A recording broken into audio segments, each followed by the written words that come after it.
I've seen your face. I've become discount before. I thought I knew everything. Your endless wisdom takes away my shame.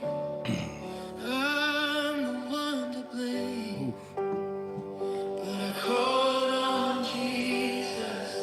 I called your name, and you came. Lord, you know all things, but I want to talk about when we met. It was a still small voice, but I heard it loud and clear. It resembled a trumpet and took away all fear.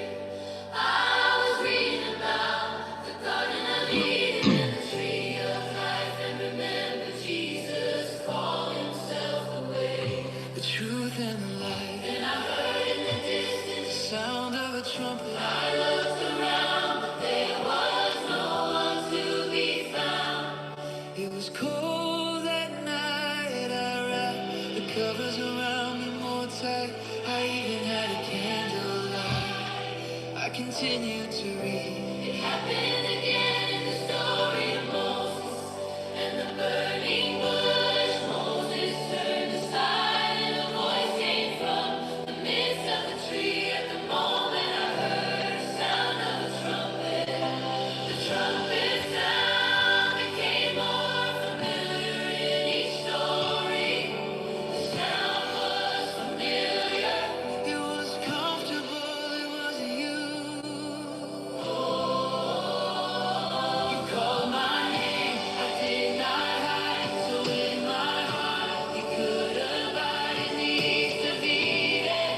The garden you planted. I am in you, and you in I. Only in your garden, the secret place. I hear your voice in the midst of the garden, the tree of life. There I find my rest. There I find my shade. In the story of Jericho, it was you who knocked down the wall. With 7 priests and the 4 carrying the ark. The trumpets blasted, but all I heard was you. Even when you spoke to the children of Israel, and all they could hear caused fear. I rejoiced to the sound in Ruth Boaz called the nearest kinsman to the city gate. When I heard Boaz say he would redeem both Naomi and Ruth boldly, I heard a trumpet sound.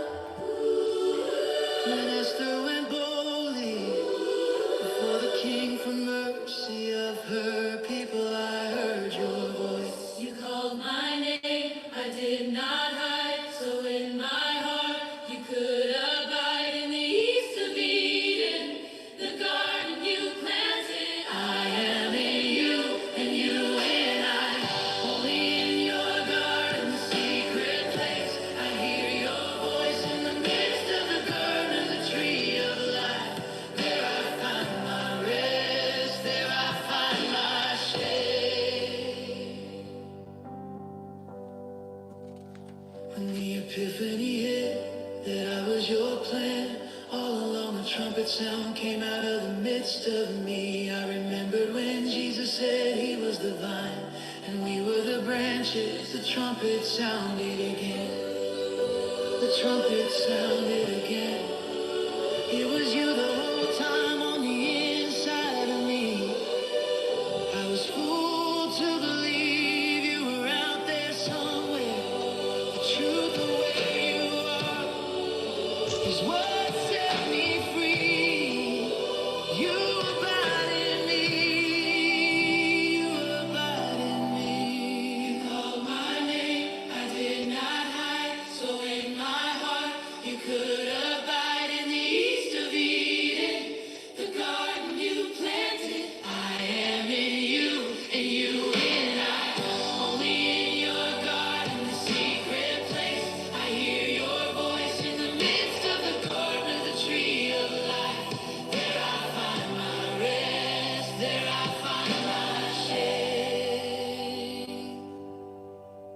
Man, what is going on? What's up, man? What's the deal, man? What's up? Y'all have a good Christmas, huh? Everybody get cold? I know everybody in D-Scale got cold. Don't lie to me. If you got anything, 74. If you got anything other than cold, it was from your mama. That's been from my mama. That's the only one that's gonna love you to death. Is your mama. That's it. Oh man. Let's see. Bless Lorena, blessings. Net, what's up? Bible. Oh, Benny in the house. What up, Benny? Jan, what's up? D-Land, what's up? I ain't seen D-Land in here in a long time. It's 65 degrees here. Morning. I think it's 70 degrees here. Or 72 or something. It's warm. Feeling good outside. Real good, actually. All right, man. We're gonna hop right on in there, and everybody else just gonna have to watch it on YouTube. All right. So where were we at? Let's see.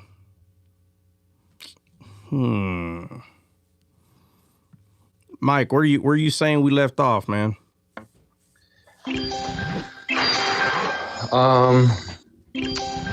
I know you mentioned something about we were talking about scent. How God, He has a scent.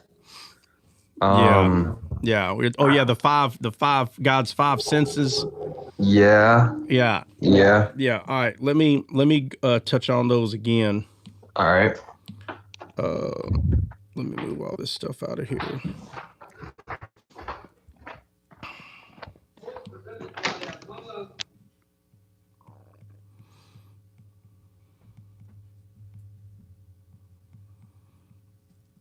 All right. Now let's do it like this.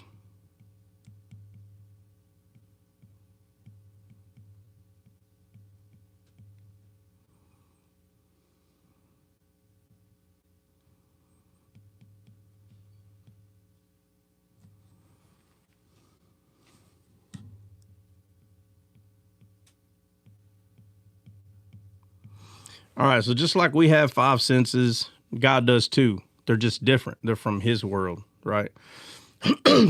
So we can taste, smell, we can hear, we can feel, and we can see, and he can too. But his five senses only sense one thing, and that's Jesus.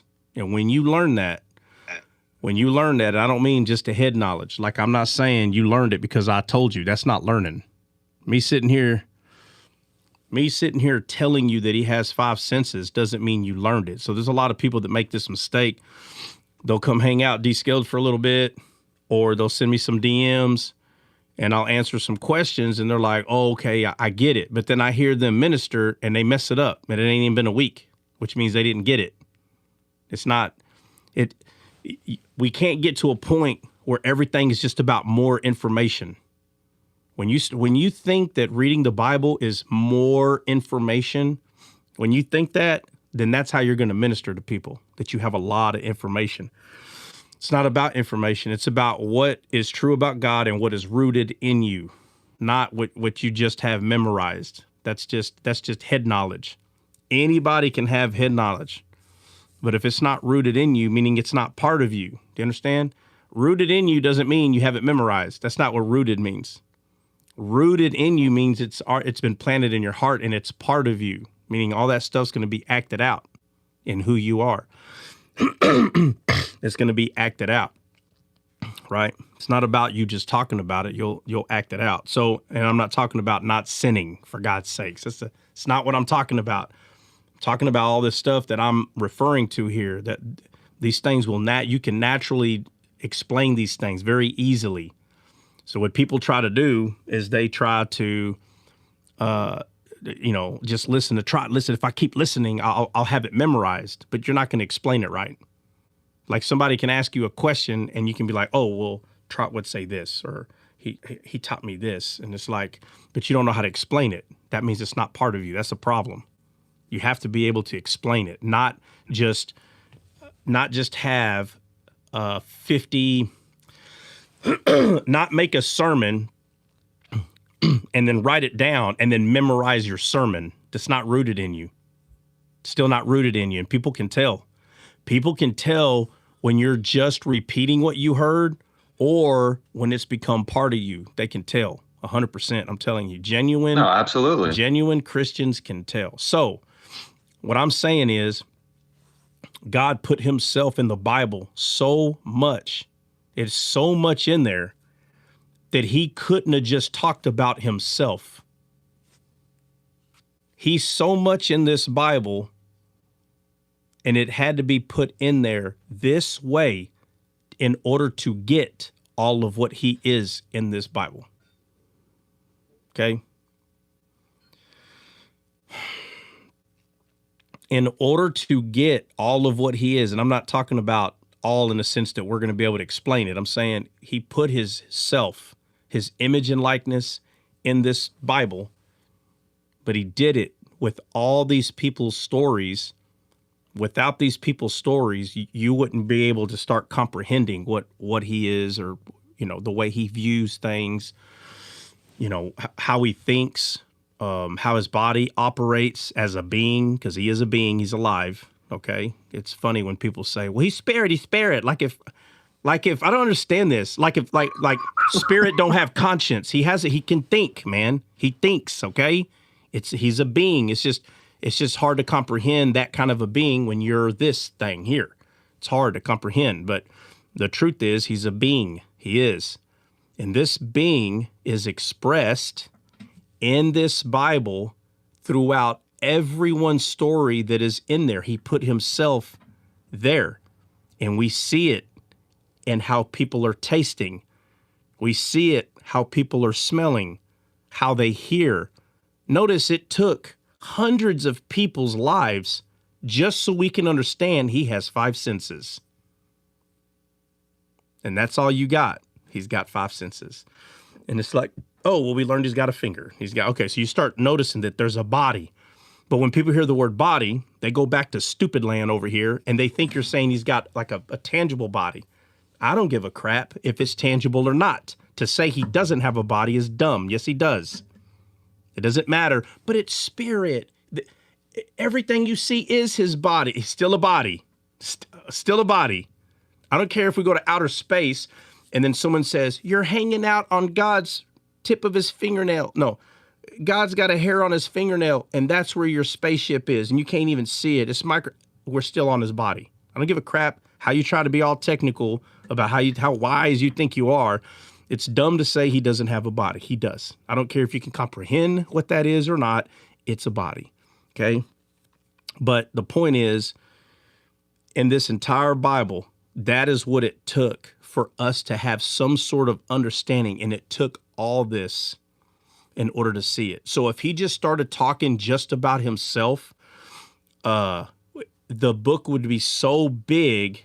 I'm not sure how much of it that, and when I say about himself, like it'd be like him with the pen, like, you know, hi, I am God, and I am this, and I am that. The way that he would have to describe that would be very complicated for us to understand. So what he did is he wrote himself, because it's true. He is in every story in the Bible, and here a part of him, whether it's a finger, a back, feet, it's here a little, there a little. He is spread out in the entire Old Testament, and our job is to find that, is to find where he is. Right? You have Christians that have been Christians for 30 years, 40 years, and I'll meet some in their 50s, 60s, and I'll say, and I'll hear them talk, and I'm like, man, this person, I don't think they know if God has a soul or not, because that's a huge deal with me.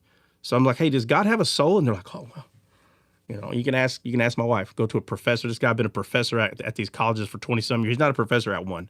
He's a professor at colleges in England. He's professor here in a bunch of colleges. He's a known person. And he invited me to eat dinner with him, and I did, and we're about halfway done, and I asked him, I said, hey, does God have a soul? He's like, oh, so, well, the scripture, and he knew scripture. Like, he can get to scripture like in his head, that one would help me study soul, and this one would help me, but he couldn't give me an answer. And I'm like, hold on a second, man. That dude been a professor for 20-some years. He don't know if God has a soul or not. So I thought he was still thinking. So I had to ask him again. I said, I'm sorry, you're not clarifying it. Does he have a soul or not? And he's like, oh, well, and I said, so no, he doesn't. He's like, well, I'm You not. asked him like that? Yeah, you can ask my wife. My wife was right there. Wow. Yeah. And his wife was there. And I said, well, no, I said, I'm wanting to know if you believe that God has a soul. I said, I'm not trying to be rude, but you're not telling me yes or no. And he said, well, it's hard to say. That was his answer. It's hard to say. And I'm like, it's hard to say. Not for me. Wow. It ain't hard for me to say. It ain't hard for me to say. I don't know what you're talking about. So I asked him through conversation. We were talking again. I said, hey, so is Jesus the tree of life? He's like, well, and he went through that little, and I'm like, what? What are we talking about here? So I already knew my hands were full. If the professors at colleges, I'm not saying there's not a professor that knows the answer to this, but you would figure one in this man's, stature, if you want to put it that way, you would have been like, yeah, surely that guy knows. And he didn't. So, again, I wasn't asking these questions to ridicule. I just wanted to know where these people stood. I had no idea where they stood, because he's a professor of one of the classes that I took. And he teaches, what's funny is he teaches Old Testament. That's what he teaches. But really, a lot of these people are focused on history. So they think they become very smart and knowledgeable because they know more history. And I'm like, bro, what does that got to do with God? What are you talking about? What are you talking about? When they made the clay, they didn't just use mud and water. They put, I don't remember what he said, salt with a little bit of, I don't remember what he said, salt with a little bit of, honeydew. I was just like, what the heck? Yeah, who cares? Yeah. Well, so I asked him, I said, hey, what is that? What significance, value does that, like, are you saying that those things equal Christ? And he goes, oh, no, I'm just saying they made it different. Like they saw things different. They're a little bit smarter in a way and this and that. And again, in that little topic. And I was hoping that he was trying to point out, like, even the way they made stuff, which I'm sure there's some of that. But I was hoping he was going to say, well, yeah, man, the way they even made that points to Christ. And that's what I was hoping. No, that's not what he said. He's just talking about literally just making pottery. Now, again, don't get me wrong. It was cool. It was cool to hear the way he's explaining it.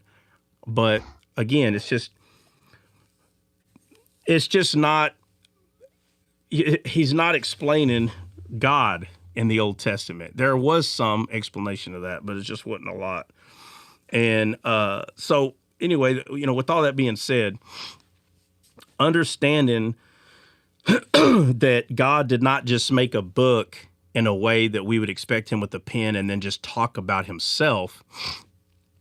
It's stories of real people who were alive, and everything that they're talking about is contesting of him. But to us today, all it looks like is how people worshiped him and how they don't see him there. They don't see him in the story. Now that's a problem because he's there, but unless he's not there as a person or like a character, then he's not there.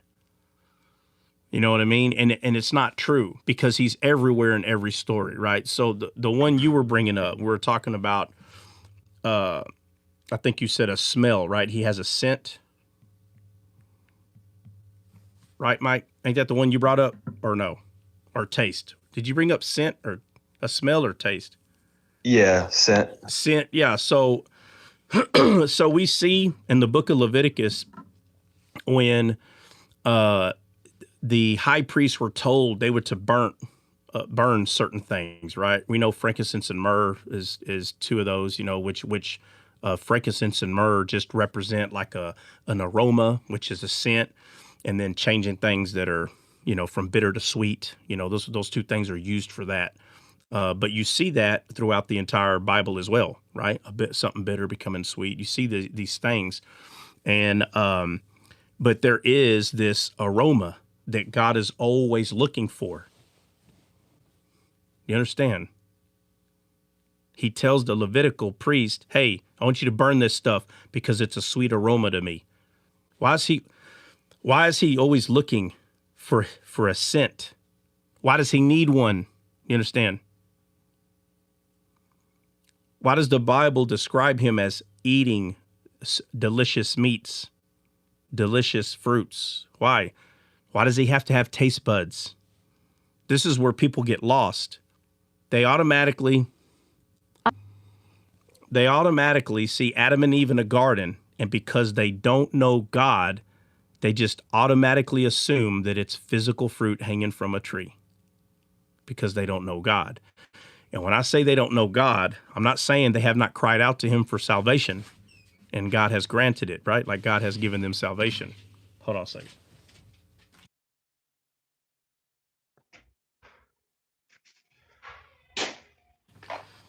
But what I am Sorry, saying, I had to help my father-in-law. My bad. oh no, you're good, man. I was listening though. No, you're good.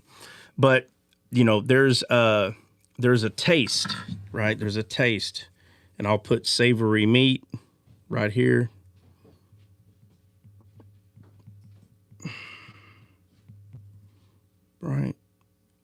Right. There's a scent, right? An aroma, right? And then there's a feel, which is hairy, is the big one. And then there's a sight or something to see. Right turn only. Oh. Every time. Get your goofy butt out of here. Come up here and act right.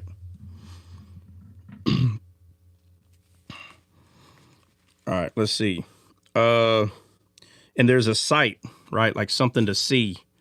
And the Bible describes it. One of the biggest ones is ruddy, right? He happens to be red. It's a huge thing for him to recognize. There he goes again. I didn't request. Nobody requested for you, bro. Nobody requested for you. And then if somebody requested for you, you still have to hit like accept. And it's always him. How come this happens to nobody else? Come on, man. Stop it. So again, feel, I'm going to use hairy. It's a big one. And smell is, I'll put aroma, but one of the ones that helps us is like a smell of the field. That's another one.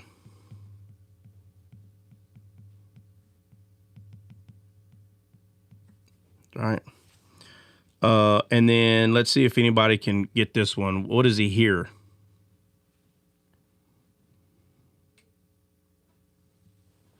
What did you just say? What does God hear? Right. I talked about his taste, smell, the way the Bible describes his five senses. How is God's hearing described? The sincere heart. Well, I need at least one or two. Yeah. Okay.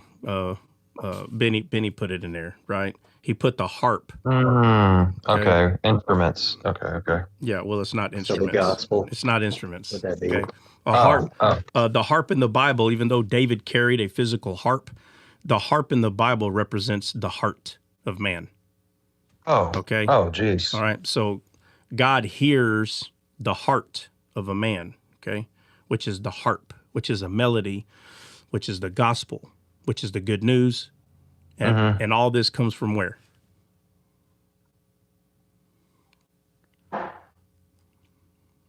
Where's all this come from?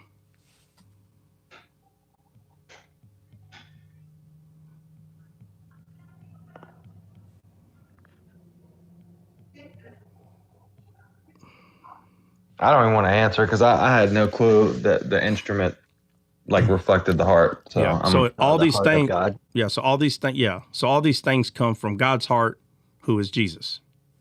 All right. So meaning that no man knows how to play the harp but Jesus. You understand? I'm trying. Okay. So, or don't try. Okay. Let me just give you the fact. I'm telling you, no man knows how to play a harp but Jesus. Do you understand? Yeah. Okay. Yeah. I mean, I believe you. No, but I'm getting to a point. All right, fine. We'll play devil's advocate. Let's pretend. Okay. Let's pretend Joe Rogan. Man, I ain't got a Joe Rogan comment in, I don't know, probably a couple of weeks after I. It's a month. Yeah. Nah, it ain't been a month. It's been a week or two. I just ain't said it out loud. But it's been a week or two. Ever since I got the beer coming back in, I don't know how this even remotely. I didn't look like Joe Rogan to begin with. I definitely don't now. I don't understand the Joe Rogan. I don't think so. I don't understand the Joe Rogan thing. The Jack Black, I can kind of see it because he has like a crazy beard. We don't look the same at all, but the beard is very similar. Like he's got crazy hair on his face. But but let's see. Where are we at? Okay, so the harp. So let's pretend, right, that that Jesus is the only one knows how to play a physical harp. Okay. Okay. All right. And let's say everybody knows that. But then down the road, you hear a harp playing. Nice melody. Wouldn't you automatically assume Jesus has to be at that house because I can hear it playing? I mean, I try to have an open mind, so I'm be honest, I might. Do it now?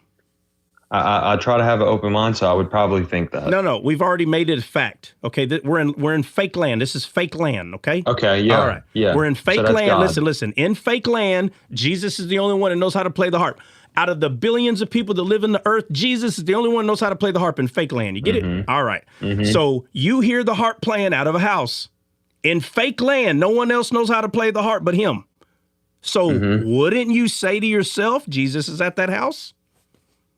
Definitely. Nobody else knows how to play it. But you go over there and you see a different person. I don't care if it's male or female. This is not Jesus, but yet they're playing the harp. Well, if you had a question, what would the question might be to this person? I would be like, how do you play that? That's probably not what's going to run through your head, because you know that Jesus is the only one, bro, that knows how to play it. Okay. How long do you think it's going to take for you to be like, hey, bro, do you know Jesus? That's a good one. Yeah. If he's the only one, you don't think you would ask that? No, you're absolutely right. You right. would ask that, bro. Hold on. Do you know Jesus, bro? For sure. And if not, well, how do you know how to play that? Because everyone knows Jesus is the only one who knows how to play it. Yeah, I'd flip out probably. You'd be like, hey, do you know Jesus? Now, if he said, oh, yeah, Jesus taught me. Now, that would be believable. That makes sense because nobody else could have taught you how to do that. True. Okay. That's what God hears. That's what he listens for. He knows who knows his son because they can hear the melody coming out of him. He can hear. You understand? He can smell him. Smell like my son. He can smell him, smell like my son. His senses, God's senses, are only for Jesus. His senses are not used for anything else.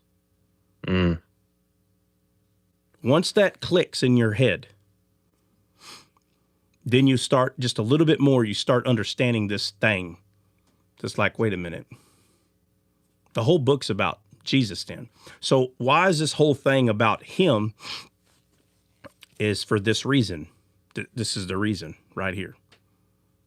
It's the reason is so we can see that he does have five senses, but his five senses are only used to comprehend Christ, to pick up Christ, to see him, to smell him. It's all about him. So why are we talking about five senses? Do you have a clue on why I would feel like this is important to tell you? Why do you feel like I think that might be important? I mean,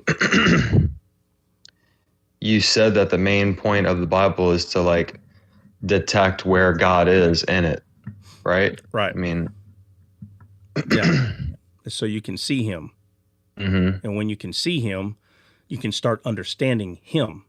See, the scribes and the Pharisees had this Old Testament, and they couldn't see him though. Exactly. All right. So when he came, they should have said, just like they recognized him in scripture, they should have recognized him, and they didn't. They didn't. Okay.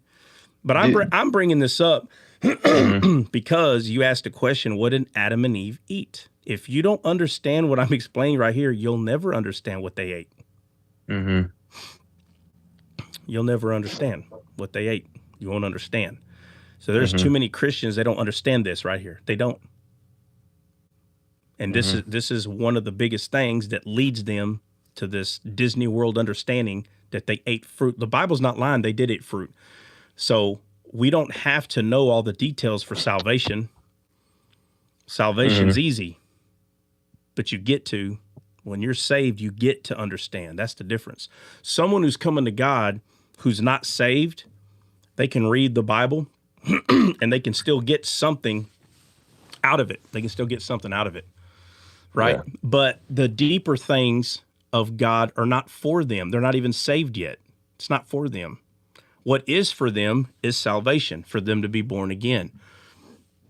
And in the New Testament, that's all they need for salvation, is to read when Jesus was here, is to hear what the disciples did after his death, burial, and resurrection. That's all they have to, in order for them to receive salvation. That's it. Faith come by hearing. Just by the New Testament alone, someone can receive salvation. Okay, but once someone is saved, we are all told to go and make disciples. You cannot make disciples by staying, living in that book and not learning anything else. So what happens is Christians become lazy and they don't want to take the time to learn more, to make disciples. They want to make converts. So 100%, you can read the Bible, you can bring someone to Christ, and they can be converted. But the truth is, there's no validity. There's no longevity in them. That's why you hear a bunch of people say they came to the Lord and they left. And it's kind of hard to believe whether they were even saved or not. Like, they just stopped being. Like, maybe they moved to China and started, hold on a second.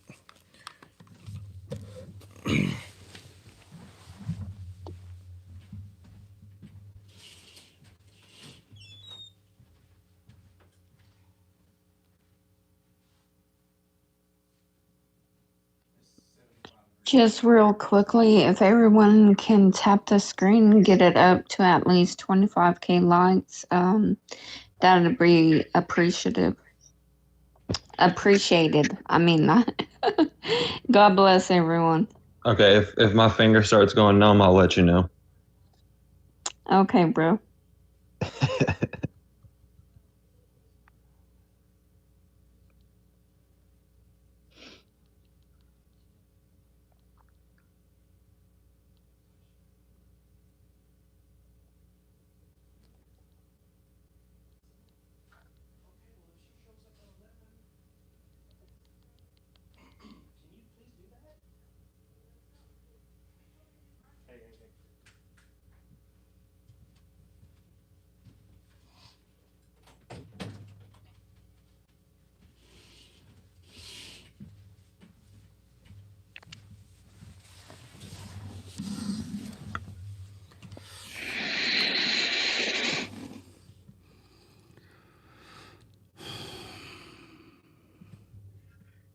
Hey, Herman, God bless you, bro. Haven't seen you in a while.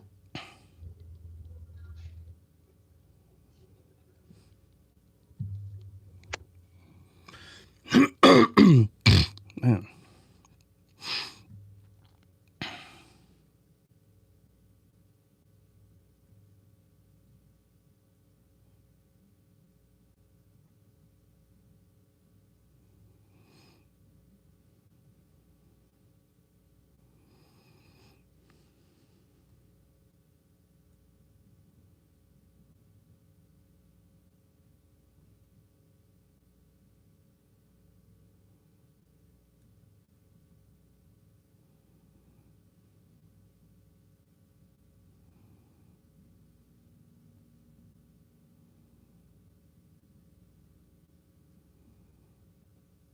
All right. Sorry about that.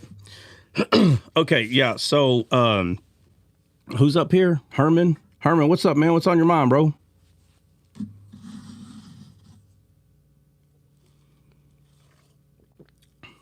Okay. What's up, bro? Love the study. Um, you know, I heard a long time ago that you said that they ate a lie, and I just accepted. Yep, they ate a lie. And but like going over this the last few days, it's really opened my eyes to a lot of things, like the deception. Like like how do you not see that? Um, if if she saw the tree as pleasant, why wouldn't they desire it before the discussion happened? She didn't see it as desirable till he made it desirable. So she took that vain imagination and saw it as desirable. It's been pretty awesome, bro. Yeah, yeah, and it's huge, especially when you have someone that keeps going. There's plenty of times where I could have just went into someone, right, when they're like, right there, it says she sees it as pleasant to the eye, and they've gotten mad, and I'm like, oh, God. And I want to dive in there and be like, bro, was she deceived or not? Was she deceived or not? Okay, so how do you not understand that she's thinking this after she's been deceived, bro? And you just want to go in there, but when someone's already kind of heated, you just, sometimes just like, all right, look, I'm just telling you that what you're saying is not correct. I'm not going to sit here and keep arguing about it. And it's just easier. Do what? It's got to be their revelation. Yeah, they have to see it. Yeah, and you can help them as much as you can, and then you have to discern, like, do I keep pushing? Because when someone's already kind of mad and you haven't done anything to make them mad, you just kind of have to back off. And I've done that. I can't tell you how many times and I know they're going to bring up 6. And they're like, bro, look. And when she saw that the food was good, it was good. It was good. It says right there. And I was like, all right. I was like, hey, look, I tried, man. I was just like, what do you mean you tried? You're wrong. And you're just like, was it good? I mean, did it not bring death? I mean, was it good? Yeah, well, yeah, you have to understand it was, right? Because the way they're reading it, they're seeing that the Bible is telling them that it's good. That's how they're reading it. Yeah. Right? And so because the Bible is telling them that it's good, they're misunderstanding that the Bible's not telling you it was good. It says, and when the woman saw her, it's talking about her.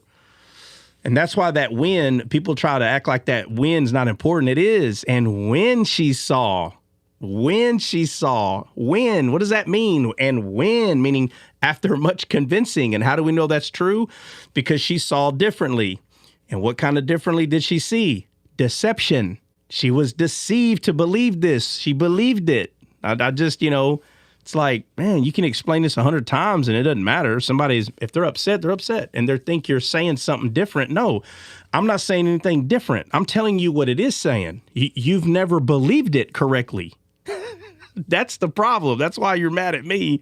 And again, it's because most Christians, when they go to the garden story, they already believe what they believe. Like it's the truth of it. Everyone already knows. Everyone already knows the truth. There's no depth. There's nothing else to read into it. No. The truth is, no one that whoever I'm talking to, no one has ever read into it. Not that there's nothing to read into. No one's ever done it that I mean, surely there's other people that understand this. I haven't met many, I'll be completely honest.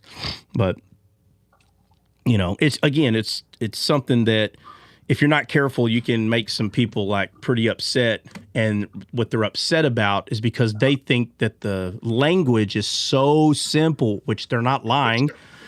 It is very simple. It literally says, and when she saw that the tree was good for food, it was good, pleasant to the eye. It was pleasant. Like it is saying that the tree is good, but in the sense of her being deceived, not in the sense of God is telling us that the tree was good for food. No, it was not good for food. He wouldn't have told Adam not to eat it. I mean, that right there should be a big one, but for whatever the reason is, people want to hold on to what they've been taught rather than being truthful, being truthful to what the scripture is actually saying. Right. Yeah. I mean, Got a request. I was going to say, because I sat with you already and understood that those trees weren't just trees, but angels, and knowing what the tree of life is and understanding what the tree of knowledge of good and evil is, like, it made it a lot easier to see what you were saying the last couple of days.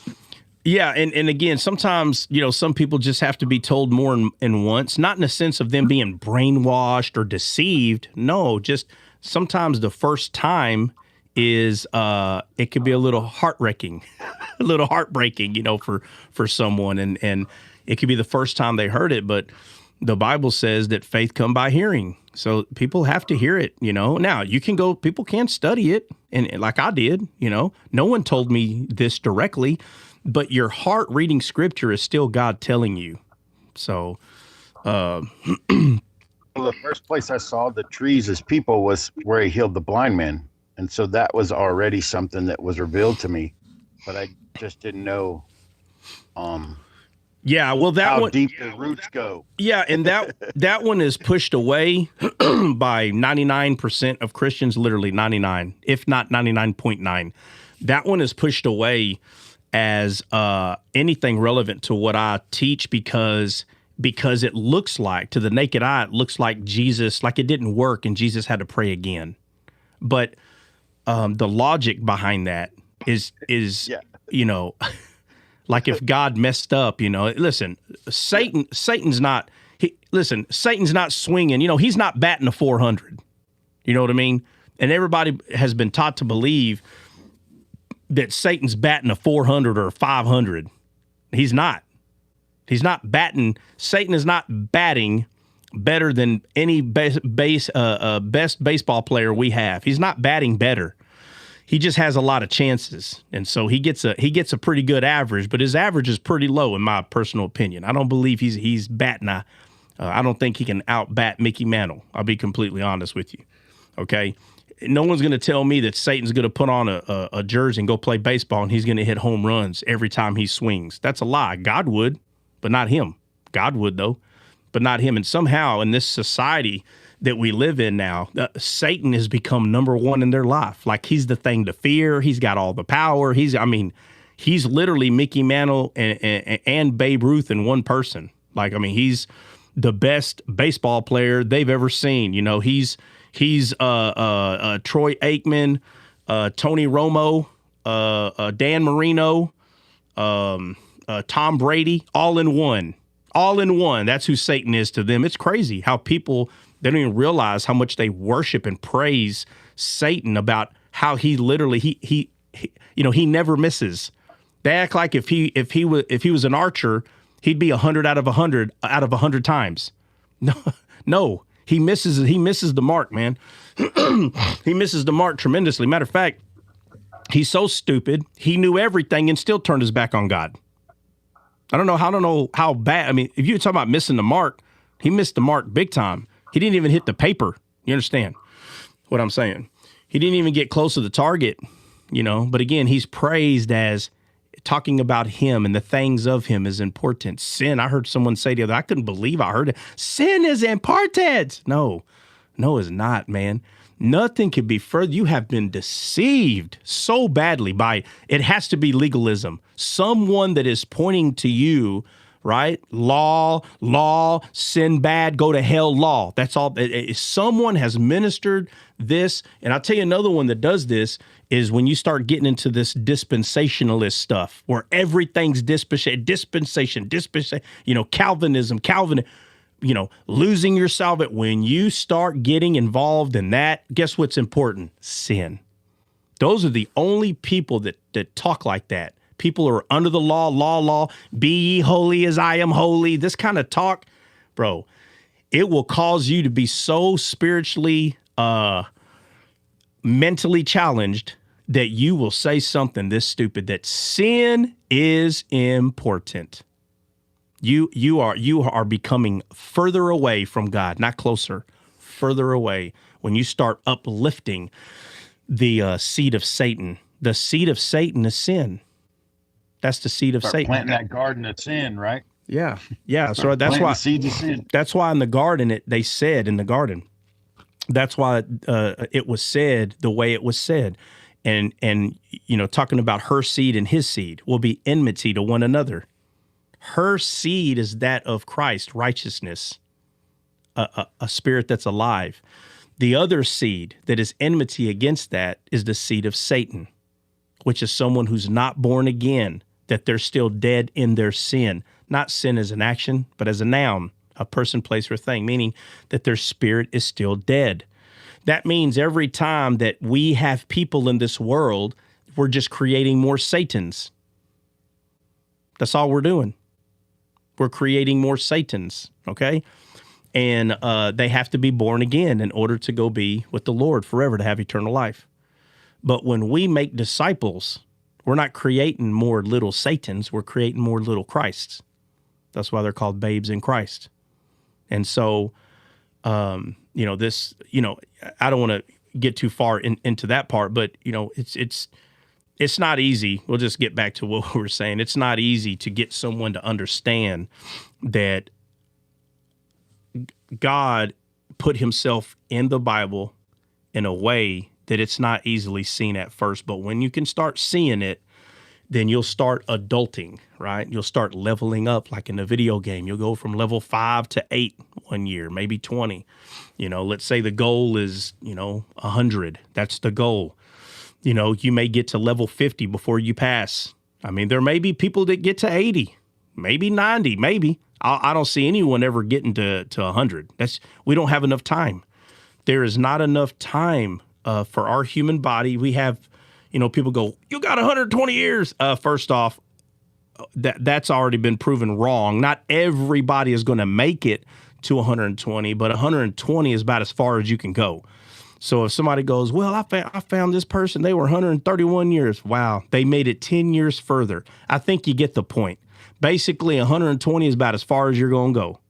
And you got people that don't even make it to freaking 50.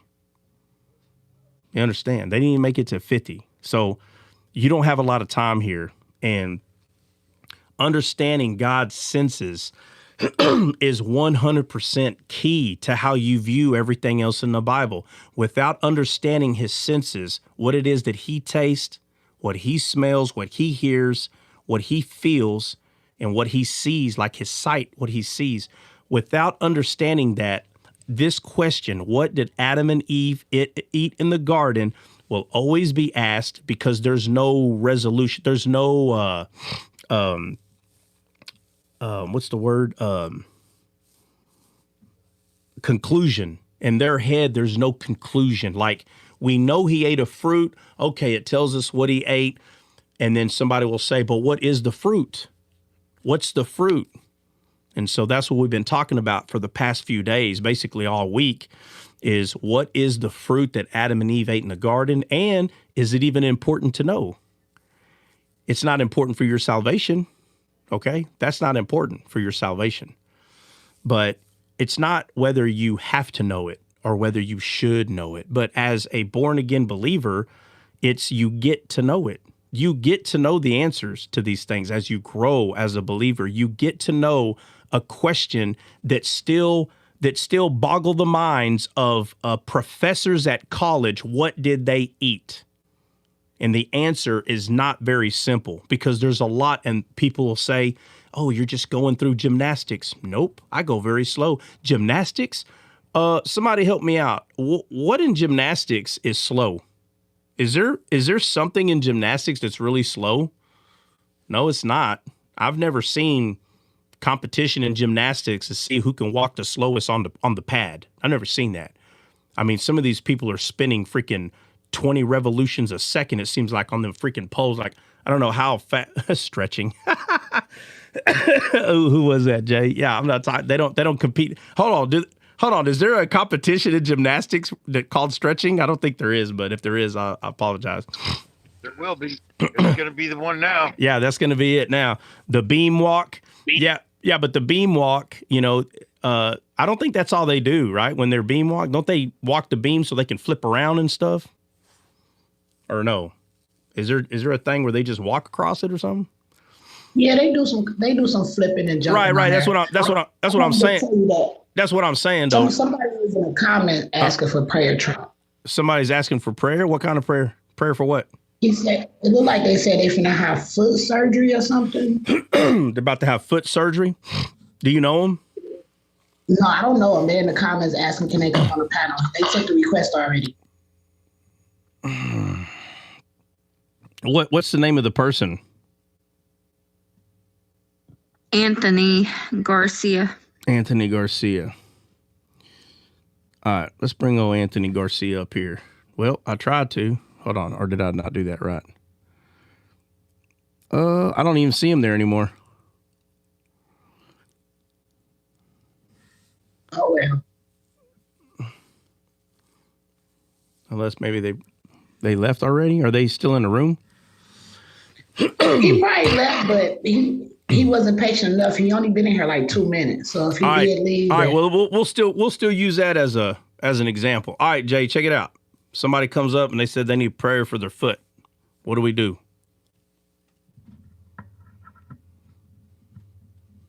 Well, I was telling you because he wanted you to pray for him. What you mean by what do we do? What do we pray do? for him. I know. Okay, show me. What do we do? How do we pray? Do you want me to literally say a prayer? No, whatever you want. Yeah, if that's what you say that we should do. What do you mean, literally a prayer? What are you saying?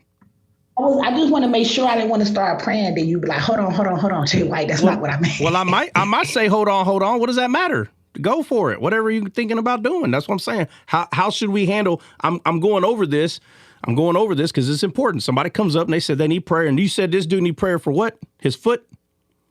Yeah, he was saying he finna have foot surgery. Oh, foot surgery. All right. So what do we do? He needs prayer. What do we do? Pray for him. You already, how? What are we doing though? What are we doing? How are we praying for him? Oh, going over the scriptures. You mean like right now, this is what we're doing, going over the scriptures? No. I'm saying right now he comes up and he asks for prayer. What do we do? You said pray for him. So I'm like, all right, show me. All right.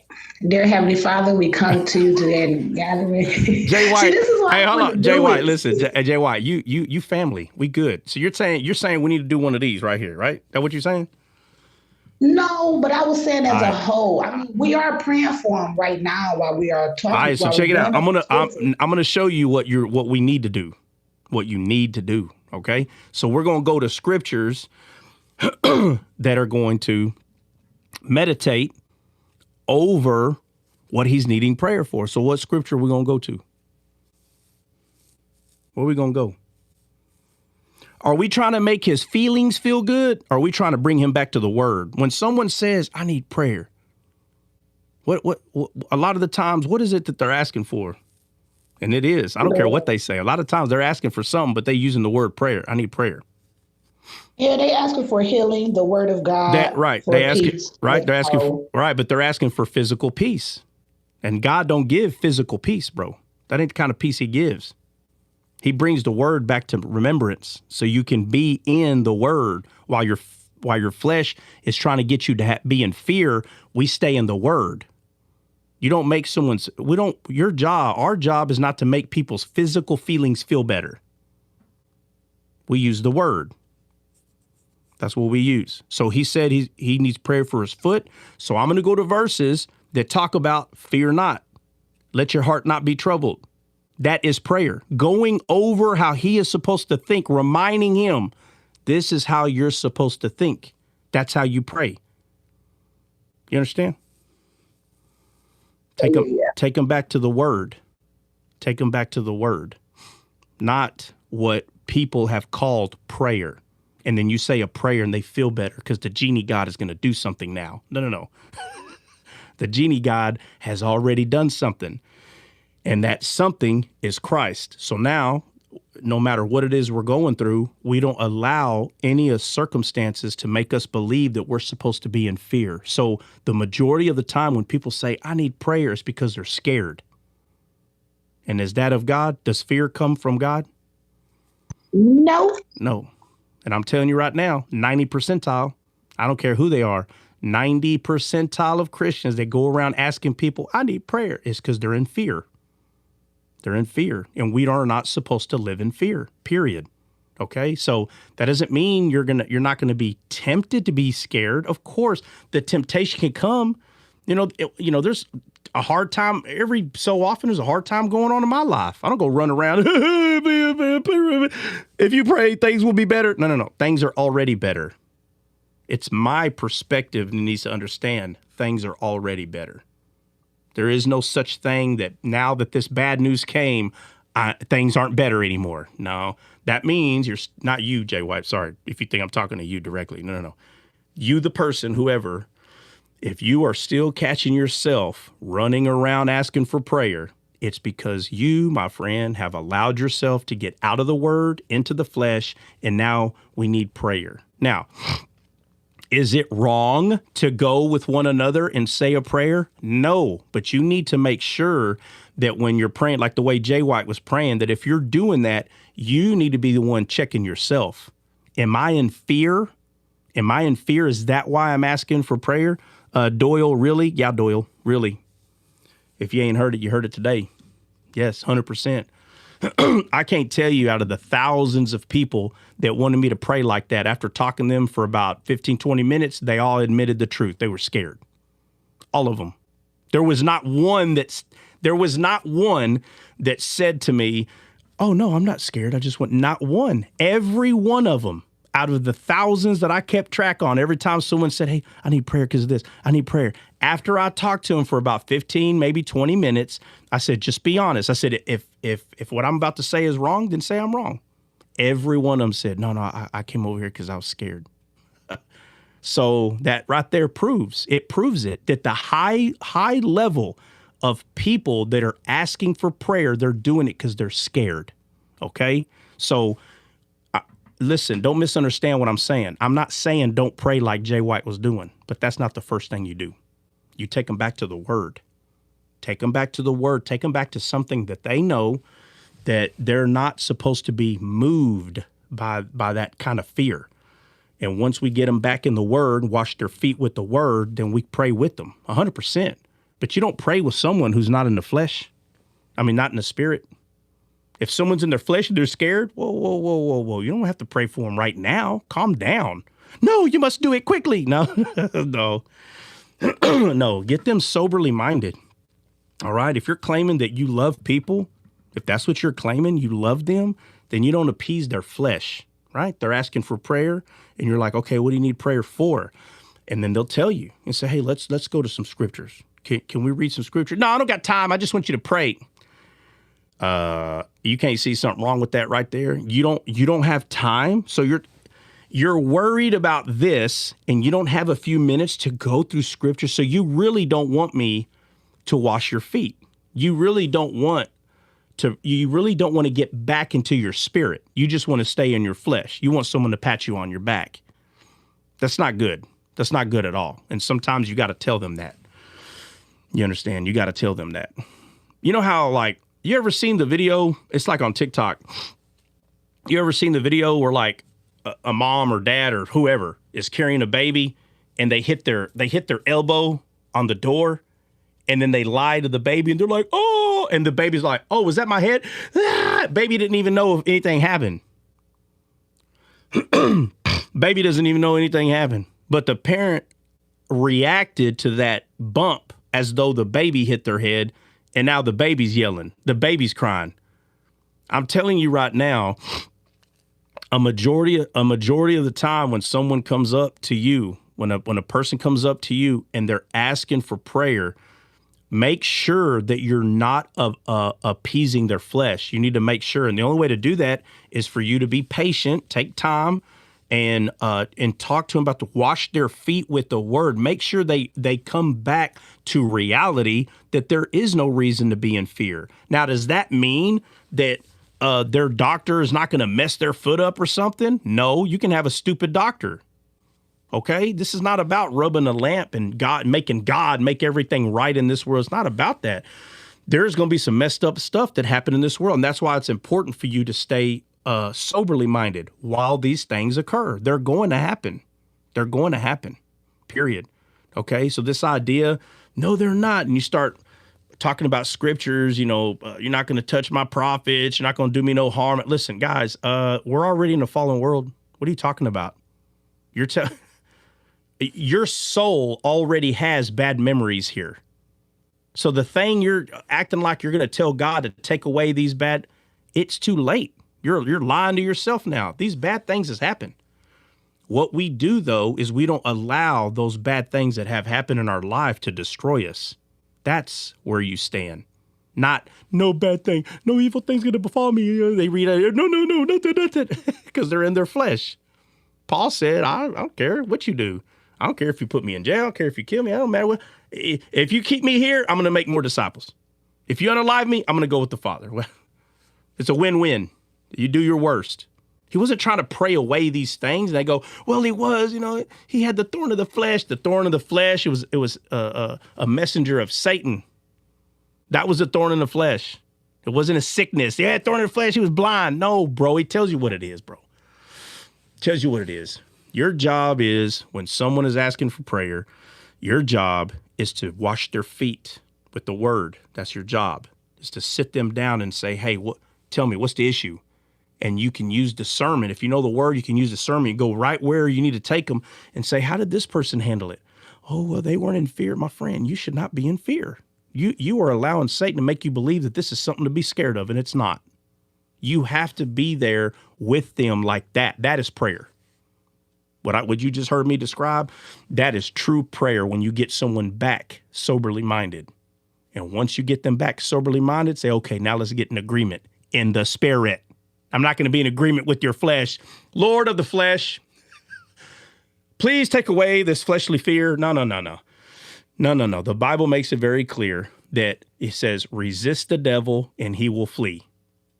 Resist the devil and he will flee. Whose responsibility is it to resist? Anybody can answer. Whose responsibility is that to resist the devil? Ours. Mm-hmm. Ours. Not pray to God to get, Lord, get Satan off my back. That's not how this works. You can't pray to God and say, get Satan off my back. No. Does he have the power to get him off your back? Yes. But why do you think the verse says, resist and he will flee? Resist and he will flee. You resist. You resist it. You resist the lie. Do you understand? Lies come and you resist it. But you got to submit first, right? Yeah, hold on. Let me read it. Zen Marinian, whatever your name, he tells us to pray. I'm not telling you not to pray, silly. How long you been here? The Bible says be slow to speak. Clearly, you don't know how to do that. Nah. You're not listening to nothing I'm saying. You coming in here trying to disagree, you ain't listening. I'm not saying don't go pray. Not one time that I say don't pray. So even the fact that you would say, he tells us to pray. Where did you hear me say not to pray? Oh, man, stop it. Stop it. You're being silly. You're being silly. Nope, absolutely not. Giving grace. Not today, Jack. I'm sorry. Herman, what were you saying? I was saying the beginning of that scripture says to submit to the Lord, stand, resist the devil, and he'll flee. So first thing is submitting. Right. Well, submitting to the Lord is coming into agreeance with him in the sense of we don't live in fear. Right. Exactly. So if you're in fear, you're not submitting to the Lord. Right. So I'd agree with that. Yeah. So again, anybody comes up to you and they say they need prayer, it makes no sense to pray with them while they're in their flesh. Get them back soberly minded. That is prayer. Now that we've prayed, which prayer is meditating on the word. Okay. Did you know that, Zeraminium? Did you know that prayer was meditating on the word, and meditating on the word is prayer? Huh? Or are you so superficial you think prayer is just this right here? Lord have mercy, man. You babies in Christ be killing me, man. Seriously. But you take them back to the word, and you're doing this for their sake. That's why you're doing this, right? This person clearly needs to be fed the word. So you feed him the word. When they get back soberly minded, say, hey, you know what? You're right. I was tripping. It's just that it's foot surgery, man. It's kind of scary. I don't care. You have a choice. You can allow fear to take over during this time, or you can calm down and get yourself soberly minded. And once they're soberly minded, then you pray. And what do you think the prayer is going to be? What does anybody know? After this happens, what's the prayer now? Anybody? Not everybody at once. What's the prayer now? The person said they needed prayer for foot surgery. After you take them to the word and you bring them back to their normal mind to be soberly minded, what's the prayer now? Anybody? Our Father. Through your faith, you are healed. Jay said, "Our Father who art." No. What are you saying? Living water. Faith healed you. Faith healed you. Yeah, that's not wrong. That's not wrong. But really, what I'm trying to point out is, all of a sudden, the prayer's different. It's going to be different. See, they were coming to pray because they were in fear, and they need you to say something that's like, I'm going to be healed and everything. But again, they're focused on fear. But once you get them back soberly minded, now the prayer is, Lord, thank you for being faithful. Thank you that we can come together as brethren, wash each other's feet, and tell the fear of the flesh to leave. And we can both be in one mind, right? We're one mind, one spirit. When you're in your flesh, you are not one mind with that person at the moment, okay? But you are one mind in agreement when you're both thinking soberly minded. Now we're in one mind, Lord, with you. And Lord, we do pray that the doctor's hands are steady and all the proper decisions are being made. We do pray that in your name, but not in fear. We do not pray that in fear. You understand what I'm saying? It's more of a Yeah. It's more of a thank you. Because if you pray in fear, then you're leaving doubt that God can do it. Yeah, you're double-minded, right? The Bible tells us not to be double-minded, right? And it's talking about the mind of the flesh, the mind of the spirit. So we don't want to pray with someone when you can discern that they're not soberly minded. All right. And so it's not ever wrong to go to the word first regarding what they're talking about. YouTube just ended. I still see it counting, bro. I still see it. I need someone else to tell me if it's still on or not. Got it. I'm going right now. Right, let me go check the internet. It still looks good. Nah, they're still there, Mike. I don't know. Maybe your internet stopped, Mike. Your internet ended or something. There's a lot of still going on my side, too. Yeah. No, I'm looking at the numbers. Everything looks fine. Yeah, I'm still here. A bunch of people are still here. Yeah. I don't know, Mike. Something happened, but I don't think it's over here, though. All right. Well, I only brought that up because somebody was asking for prayer. But this probably the last day that we're going to talk about Mike's question. And the only reason why I went over it in depth again, and I know I've been over this dozens of times already, but it's because when Mike asked it, I was asking him questions, and I can tell, I was like, you know what, like I said, it's been a few months since I went over this. So I went over it again. And this time I decided to make a playlist. So if anybody wants at least a 75% foundation of what did Adam and Eve eat in the Garden of Eden, there's going to be a playlist. It's not working for you, Mike. I don't know what happened. I don't.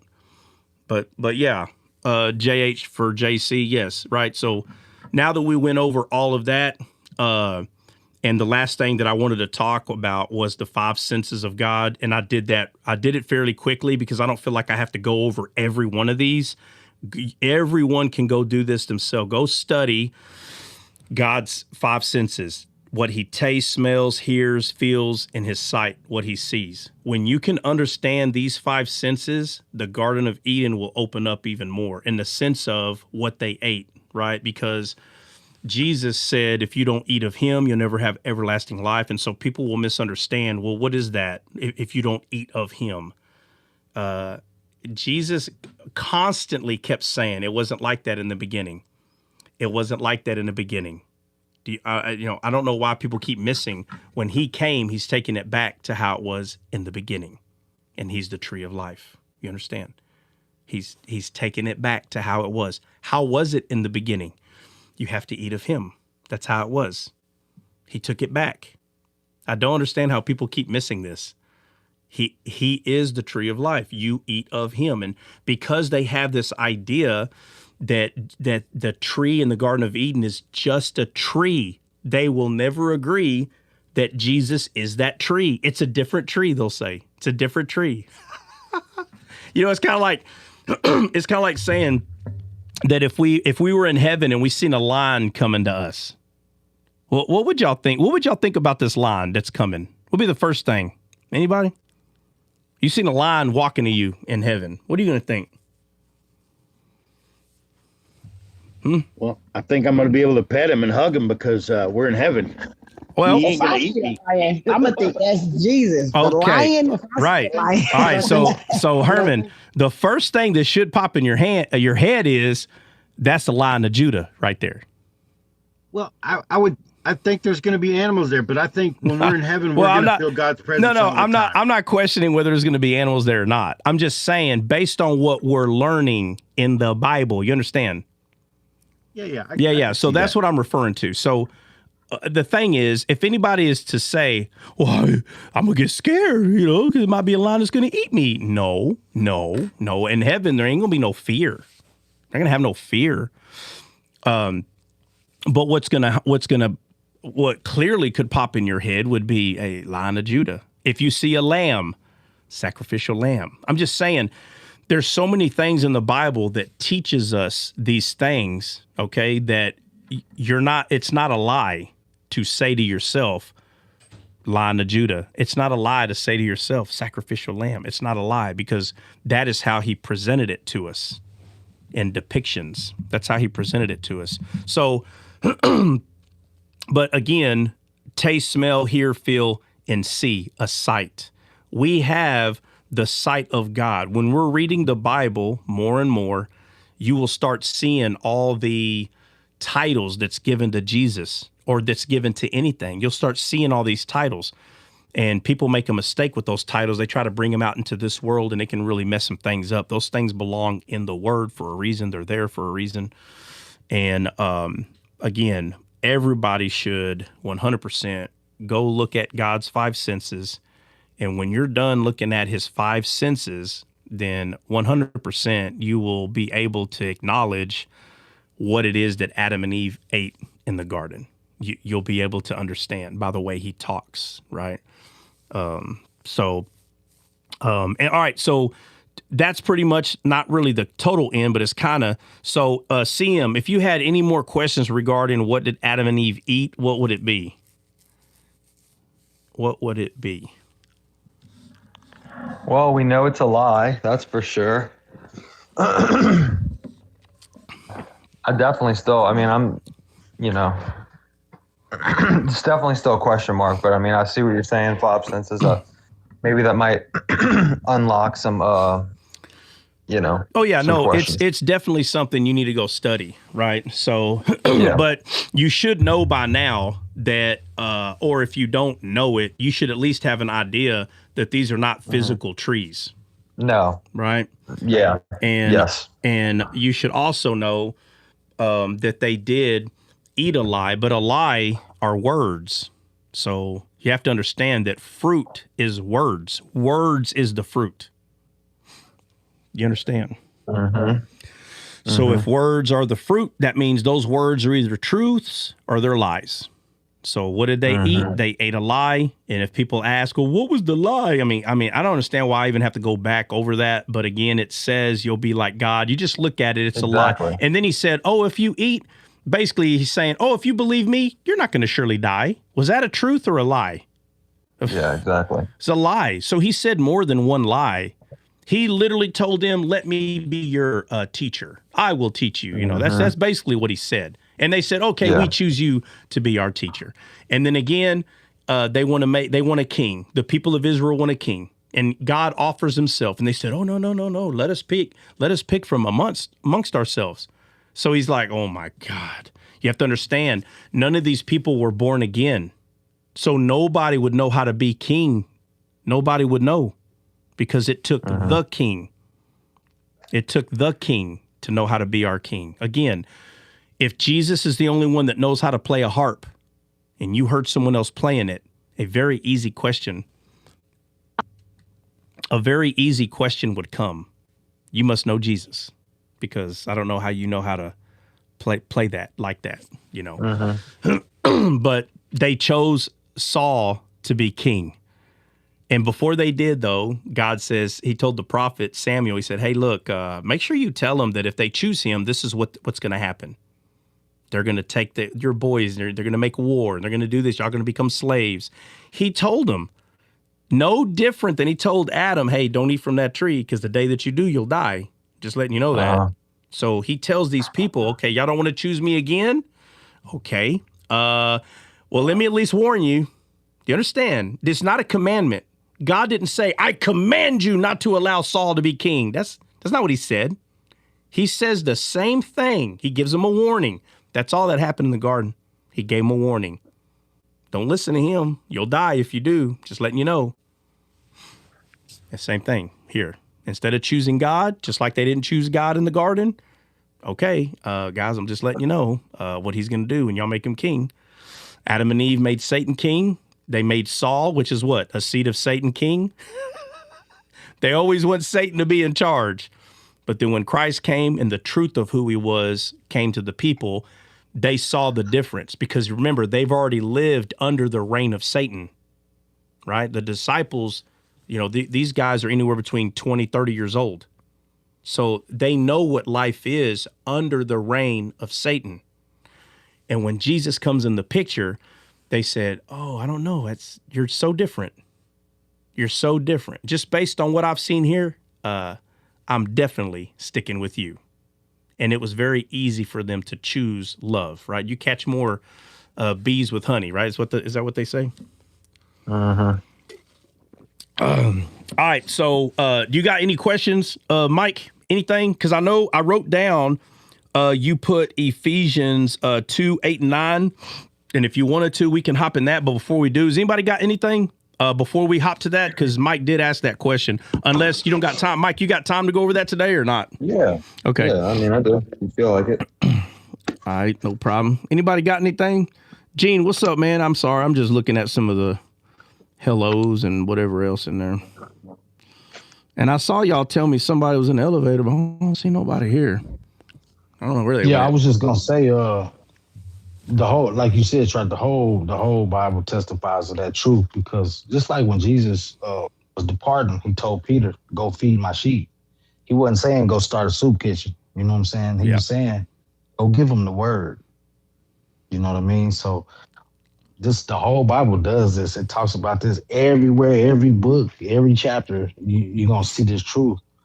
So we just tend to forget about it and go back to Disney World, like you always say. Yeah, go back because we think it's just some random writings. Yeah, like a comic book. We go back to the comic book story. It's just a story. Okay, right. So here goes Jonah. Let's hear his version. It has nothing to do with the rest of the Bible. It's not true, because the one author is the Spirit. So when you realize that and keep that in mind, you'll get the better whole context. You'll get the whole context of the Bible. Yep. Josiah, would you say, Josiah, why is he a snake again? Talking about Jesus? Josiah, tell me yes. I can assume that's what you're saying, but I need to be clear. You're saying, why is Jesus a snake again? Because we all know that, and it's not snake, it's serpent. Remember, it matters. The titles matter. A snake is an animal. A serpent is something other. Talking about physical animal. Why is he a snake again? Josiah, I'm just assuming though, right? That you're talking about Jesus. I'll say it real quick. If you answer me, you leave already? This dude, he ain't here. Are you at work or something or what?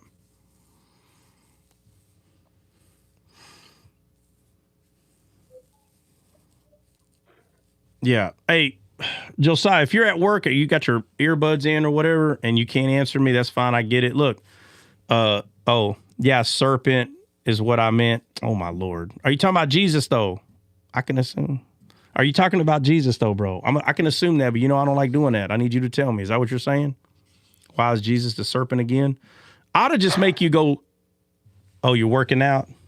Oh, okay. So the boss ain't breathing down your neck. You just ignore me? Okay, my bad. I mess up your set, bro? Huh? Your 5 sets of 5? My bad, bro. Apologize. My bad. Nah, in the garden. In the garden working out. What? Oh, my Lord. What? I want to know, why is the serpent in the garden called a serpent, right? Is that what you asked? Again, I said, I think I got a delay. You might. Listen, Josiah, I'm asking you. You said, why is he the serpent? Are you talking about the devil? Are you talking about Satan or Jesus? Just put Satan or Jesus. Or if we're misunderstanding what you're saying altogether, My bad. Bro, it's because you're not writing enough, bro. You put 2 words. Like, give me a complete sentence. Oh, my Lord. Yeah, there's got to be a delay because the answer you just gave me, bro, like that. Yeah, there's a delay, bro. There's a delay. Just talk to me in a complete sentence, please, sir. Yeah, wait for this right here to catch up. Why is the devil the serpent? Or how? Are you saying how? Oh, why? Okay, why is the devil a serpent? Or why is the serpent the devil? I think I get what you're saying. Why is the devil the serpent? Like how? Because people ask, right? They ask all the time, like, if you say that Lucifer is the tree, right? And they go, and he's talking to the serpent. So what are people doing in their head? They're separating the two. That's what they're doing. They're doing it by themselves. Why? Because of the titles. Right. They're doing it because of the titles. They see the word tree, they see the word serpent. And since those are 2 different things, then that means that, you know what I'm saying? For instance, Jesus, all right, when Jesus is talking to Peter, I want everybody to understand this. He's talking to Peter, and Peter heard Jesus describing his death, burial, and resurrection. Okay. And Jesus says to Peter, "Get behind me, Satan." He says it to Peter. He's talking to Peter, right? I need everybody to make sure, right? He's talking to Peter, "Get behind me, Satan." Correct? Right. Okay. And then shortly after, he says, "Who do people say that I am?" This is shortly after. And Peter said, "You're the Christ, you're the Messiah, you're the Son of the living God," he tells him.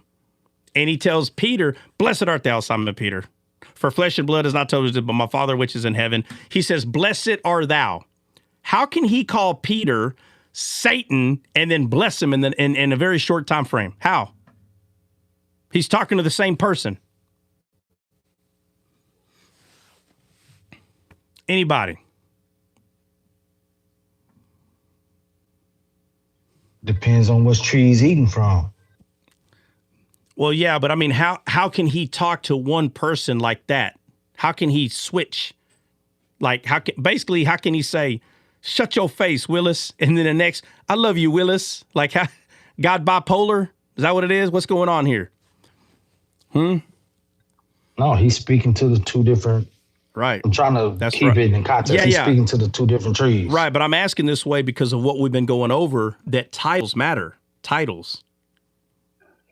You understand? The title matters. So he's talking to the serpent the first time, which is the sin that's in Peter, the carnal mind. You understand? He's talking to the serpent. Does Jesus have to say, did he have to say serpent? See, this is what people want him to do. They want him to say, "You listen here, serpent." Oh, he's talking to the serpent. Bro, he said, "Get behind me, Satan." Is not Satan the serpent?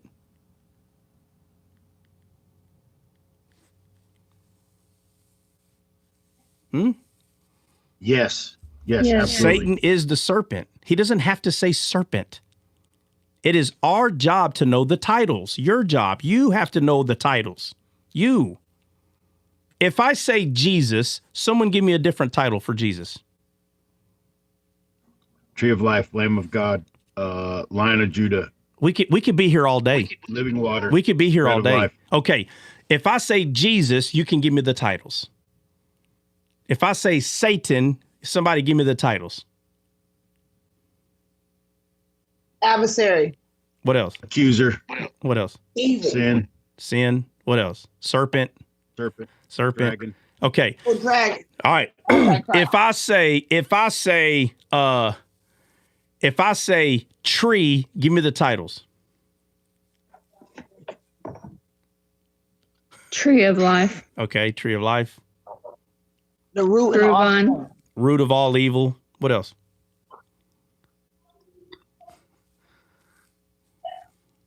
The root, the branches. Yeah, but I'm talking about titles though, right? So there are trees. There are trees. There are good trees and bad trees. So if I say tree, you got to give me all the titles of trees. Angels, humans. Yeah, there you go. Angels, humans, right? Tree of the Jesus. knowledge of good and evil, which is Lucifer. titles. Everyone is just flipping out over titles. It's a huge thing. If I say land, give me titles in the Bible for land. Desolate or pleasant. What else? Good soil. Good soil, good ground. What else? The heart. The heart. Yeah. Wayside. Field. Dry. Right. Yep. Rocky. Yeah, rocky. There's a lot of titles for land, and our job is to figure out which one is the good land and which one is the bad land when the Bible talks about barren, right? Fruitful. It's all titles, everything. It's all titles. All right, let somebody else give me one. Do to me what I've been doing. What we got? What about born again? Born again? Yeah, born again's got titles too. Yep. Saint. Right? Believer. Righteous. Holy. Righteous. Holy. You have to know how all these titles work. They're there for a reason. They're there for your benefit. They're there for you. Do you have to know all this to be saved? Guys, all this stuff we're going over, do you have to know all this to be saved? I'm going to say no. No, but you get to know it. You get to know it. You understand? You don't have to know it. I don't study all this because I have to do it. No. It helps me make disciples. Should we not use all the tools that God has given us? Or should we be lazy and stand by and just watch everybody else make disciples? You understand? We're supposed to make disciples. We're supposed to make disciples. So if God has given you multiple tools, how dumb are you when your toolbox only has one hammer in it? And yet that thing can hold 50 tools and you got a hammer. How do you screw in a screw with the hammer? That's not going to be easy. That's not going to be easy. He is giving you abundance of tools. So many tools you can't even put any more in your toolbox. You have to have a screwdriver. You have to have a drill. You have to have a hammer. You need wrenches, right? You need a ruler. There's so many tools you can use. And these people, they're like, I'm saved. Let's say salvation's the toolbox. That's salvation, the toolbox. And they're like, oh, got my toolbox. Can't make a disciple, though. You ain't got no tools in there. I don't have to. Okay, but again, you're not being fruitful and multiplying. Here we go again. Focused on sin bad, sin. Wow, you sure do know a lot about what you're not supposed to be doing. I don't see you doing what God's telling you to do, though, which is make disciples. And the Bible says it's not only wrong when you do something that's wrong. That's not only sin. Sin is also when you know you're supposed to be doing something and you don't do it. Isn't that sin also? Huh? For all these people that got these lives and all they do is argue about topics, or they just turn it into like a show where everybody just kind of talk. Nobody making a freaking disciple. Nobody. They just talking. Well, I mean, we're edifying. You ain't making a disciple. Stop it. No, you ain't. 100% no, you're not. Nope. Absolutely not. Nope. Are you saved? Yep. Saved? Yep. Brother, sister? Yep. Just stupid. That's it. Run away from sin bad. Oh, man, tell you what I did yesterday. Oh, I don't see you crying about what you're not doing. Go make disciples. Now, if you're in your training stage, then guess what? You know where you're at, and God knows where you're at. So don't let anything that I'm saying ridicule you. No. If you know where you are, and you're like, okay, well, I'm not really making disciples, but you're in your training stage, guess what? God ain't falling off his throne because you're learning. So don't let something that I'm saying misdirect you. You keep doing what you're doing. I'm talking to people that know that they're not making disciples, and that's what they need to be doing. And they're running around here talking about law and sin and Satan. That's all they talk about. Okay? Trust me. I get it.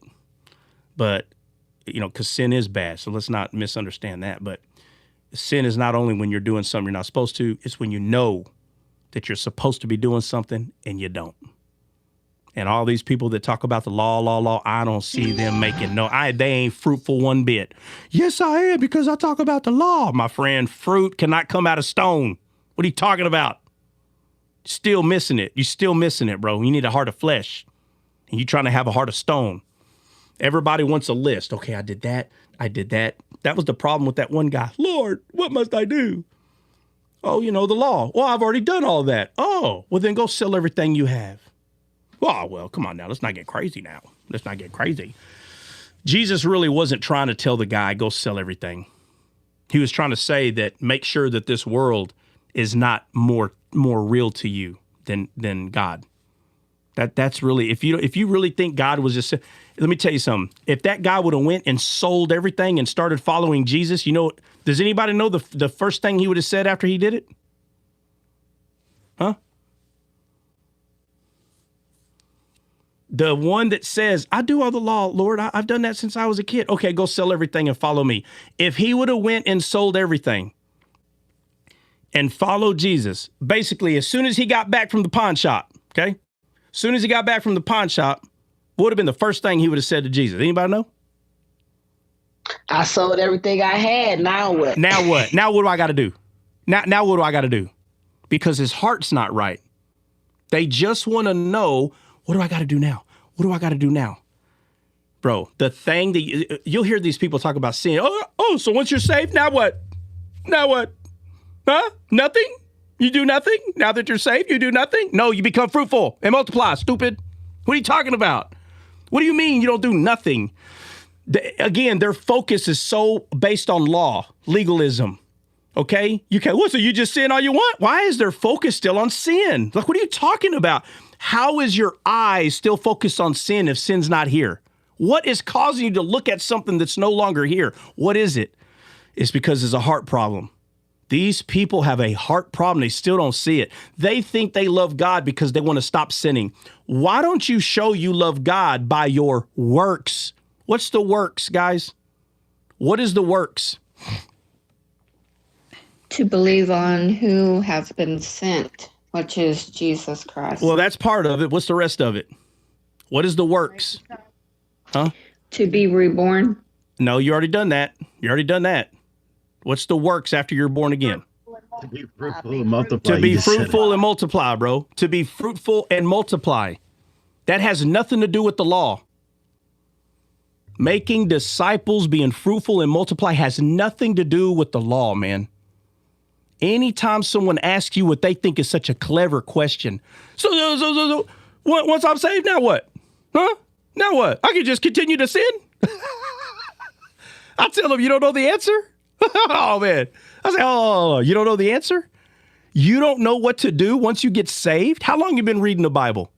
I know what to do. You stop sinning. Be ye holy as he is holy. Get the heck out of here, bro. What the heck are you talking about? No. The thing you do is you become fruitful and multiply. And you know how you become fruitful? You don't do it by looking backwards.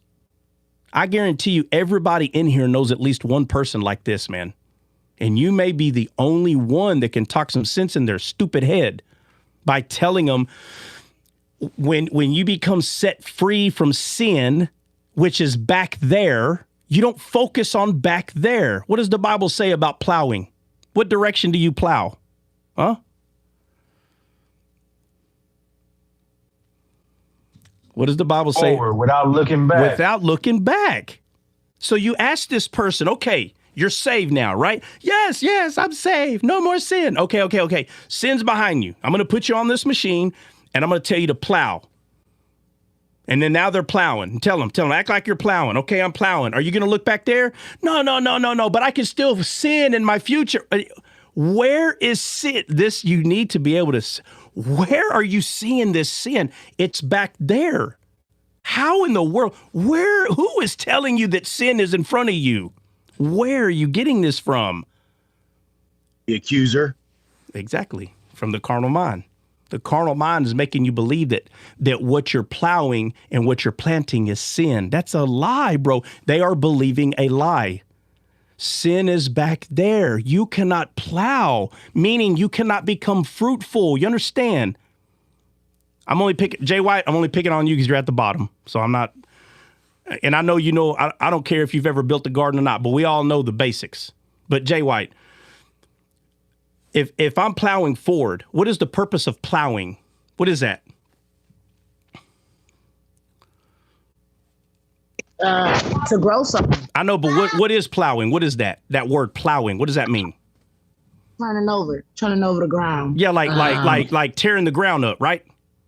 Yeah. Okay, like yeah. softening the. Okay, but what's the purpose? Why do I soften the ground?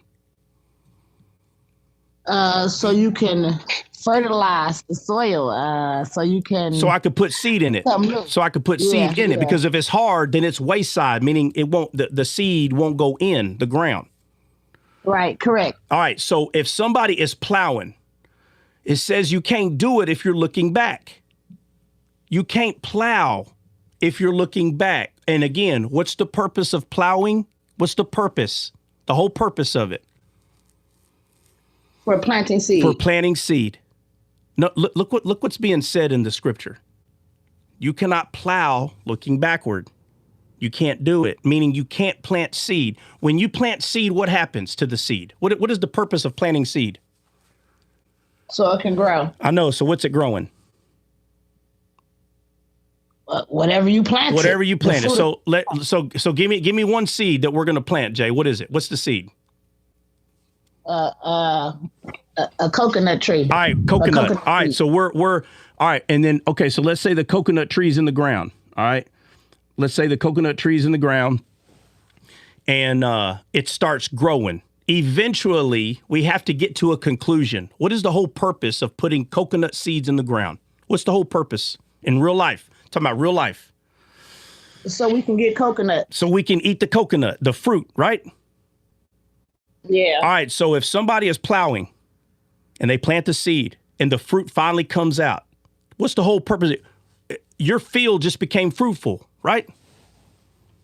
Yeah. It became fruitful. So what is the whole purpose of Jesus even bringing this up?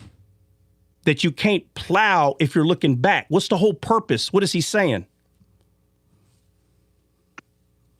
Look forward. Pay attention to what you're doing. Anybody else? After what I just described, what's the whole purpose Don't of focus on your past. Yeah, so you can grow. So you can grow more seeds. Yeah, so but there's fruitful. yeah, there you go. So you could be more fruitful. So you could be fruitful and multiply, right? That's the whole purpose of plowing, to be fruitful and multiply. Right. Okay, so watch this. Can you be fruitful and multiply by staring backwards? Nope. No. Why do you think these people don't make disciples? They don't. They say they make disciples by teaching them to stop sinning. No, bro. Listen, our job, once you get saved, is not to focus on what happened back there and be afraid that it could happen up here. No.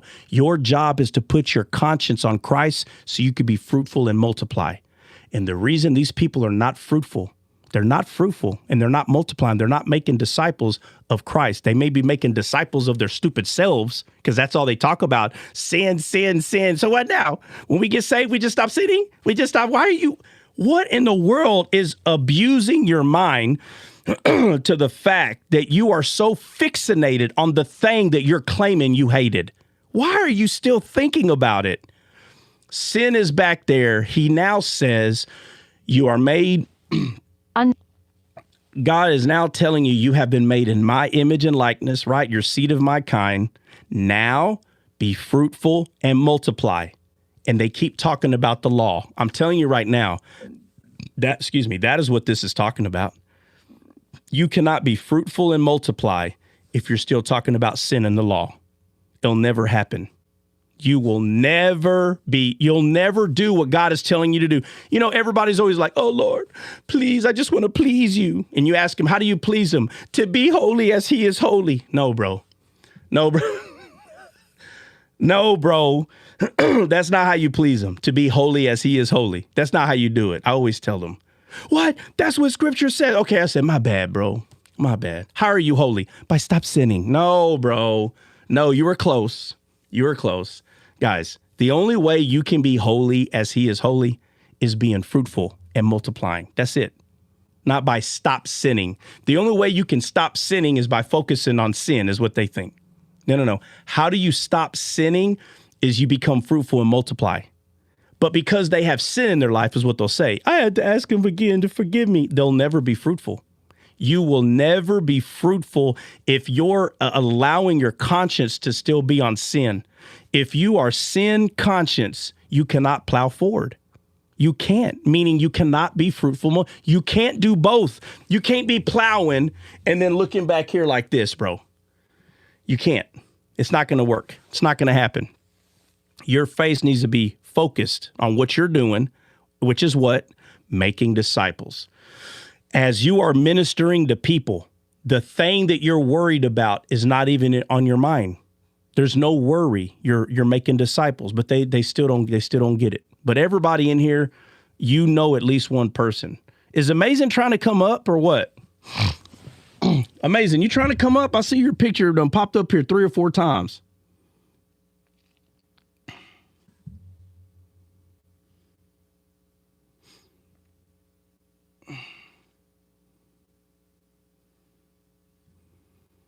I didn't even realize. Oh, hold on. Do I got some Viking? All right. I guess I'll bring some people up real quick. You can drop me down if you need to. No, there's a box open. I don't know where that person went.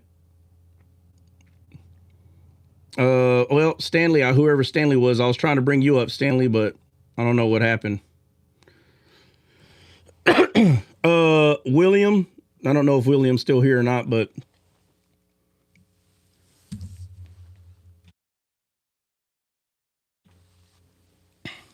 man. All right. Zaza. What's up, Zaza? You still here? My bad. I didn't know I had a whole bunch of people in the elevator. Big, let's see. Big, you here? Man, that's a lot of people I had in that mug. Well, never mind. Nobody here now. And I'm telling you, I've seen Amazing pop up here at least 2 or 3 times. I don't know where he's at. Is he still in the room? Can somebody look real quick? Yeah, he is. Is he? Amazing. You trying to come up? Put it in the chat, yes or no. Was that just all? It happened at least 2 or 3 times, bro. I don't see him in here. Yeah, I don't see him.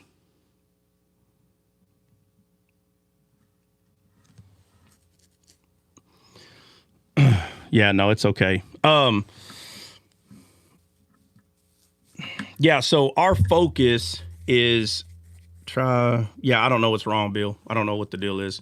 But our focus is to make disciples. That's our focus. That's always your focus, okay? You're hanging out and you know, again, guys, hey, you individually, you have your own ministry. You have your own ministry. You go talk to whoever you want. You hang out with whoever you want. Be led by the Spirit, you know, be slow to speak. And just know that your job is to just love people anyway, right? Just be careful. You're going to offend people. And, you know, if they say, oh, why are you running? Then you just tell them, just say, you know, honestly, I don't care if you think that I'm running away from you. Like if I'm scared to like stand on what I believe, you say, but I am running from a possible fleshly argument. That's what I'm running from. So you can admit I run away from fleshly arguments as much as I can. And if they make this like this witchcraft, you know, why you running? It's manipulative. They're trying to manipulate you. Okay. This is witchcraft, does not come from God. God is not going to tell somebody, why you running? He's going to keep going. If you don't want to talk, if you don't want to talk to God, God will just walk the other direction. Jesus shows that on the road to Emmaus. He's ministering to them. As soon as he gets to their house, he just keeps going. They had to beckon him to stay. People will beckon you to stay when they want to hear the word that you're talking about. People that are like trying to force you to stay, that doesn't come from God. You need to be able to start discerning this. Don't allow someone that's in their flesh, in their belly, say, why you running? Why you running? You're like, yeah, you're right. I'm running away from your flesh. Hold on.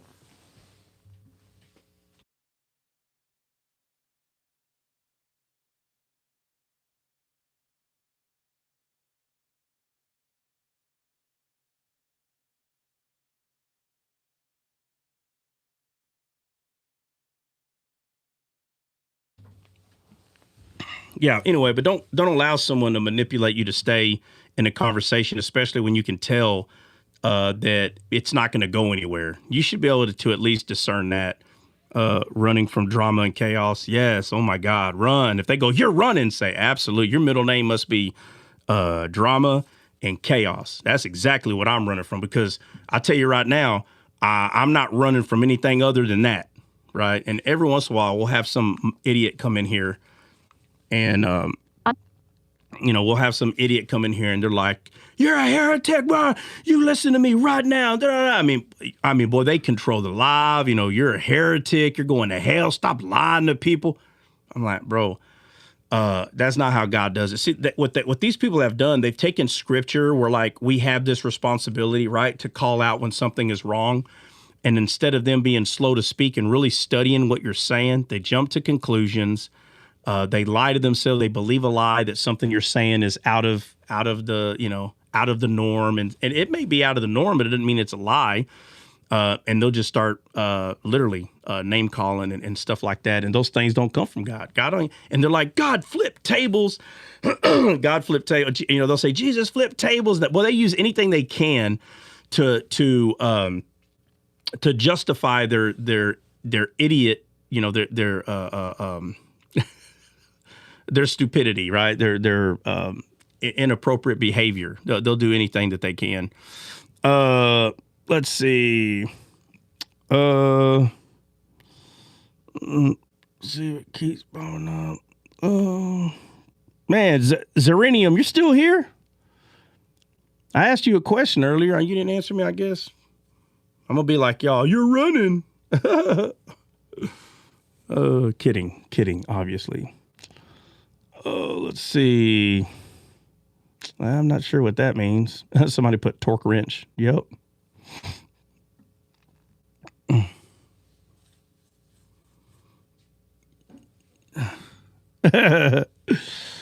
Oh, silly boy. Sky Daddy. You got a Sky Daddy hater over here. Yeah. All right, man. Has anybody got anything, guys? We do. We got to go. But if anybody has anything, say it now. Forever hold your peace. Nobody got nothing. So is that pretty much finishing CM's question? Yeah. So this will be the last. Because clearly I could go through every, taste, smell. I can go through all the five senses, but even though it's all connected, because the entire Bible is connected with each other, right? And I don't think we have to talk about the entire Bible, just based on that one question, because I could. The entire thing is, it's one story, it's one truth. It's all connected because it's all a vine.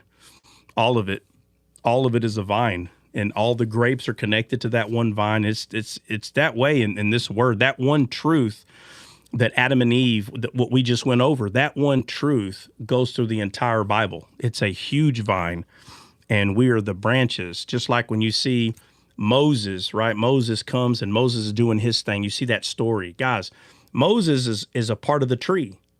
And those that branched off him, right? You have the prophets, all the prophets are branching off him, and you have their disciples, they're all branching off, and it leads all the way to us.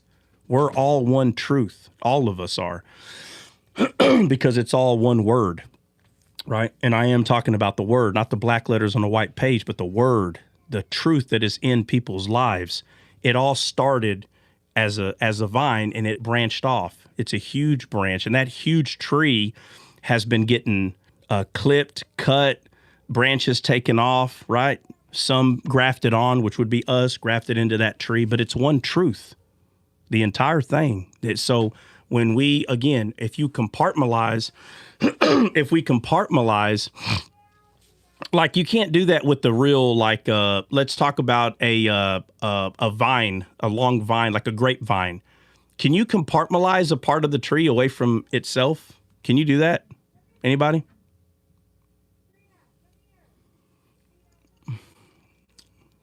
Anybody can answer. Can you do that? Can you compartmentalize? can you like build a house over like a part of the, you know what I mean? You can't do that. This is what people try to do. They don't see this thing as a live vine. They don't see it like that. They see every story compartmentalized, like it's its own story.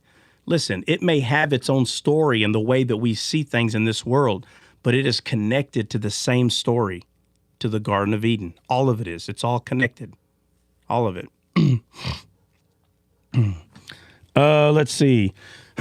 Please enlighten us. I've already been enlightening for 2 hours.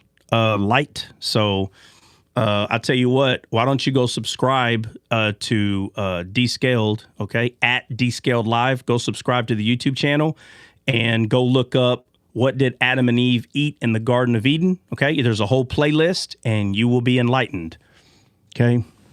So anybody that goes and watches that, and oh guys, and just so you know, I know CJ's up here. CJ, how many views did it hit on the music thing, or can you tell everybody how that song "I'm Your Garden's" done so far? I don't even know if CJ still. I know he's here, but I don't know if he's listening or what. Yeah.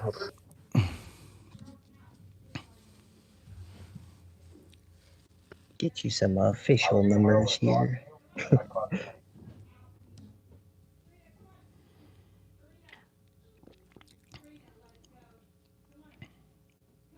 Alrighty. Let's see. Wise Man had 49 plays. You said what? God and His Amazing has 11. What are you looking at, Herman? SoundCloud.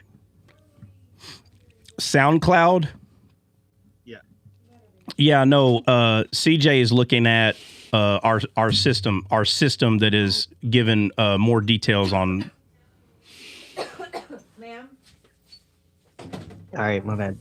He's given us overall. He's given us overall, Herman, not just SoundCloud, but because remember, Herman, I'm Your Garden is on TikTok Music, YouTube, Amazon Music. Okay, it's on iTunes, Spotify, Pandora. You understand, Herman? Herman, yep. You there? Okay, yeah. So he's looking he's looking at the overall thing. Go ahead, CJ. All right, so 26.33 thousand views as of the 23rd, and 1.57K thousand streams on across all the platforms. Okay, that's the one I was. What is the streams again? 1.57K.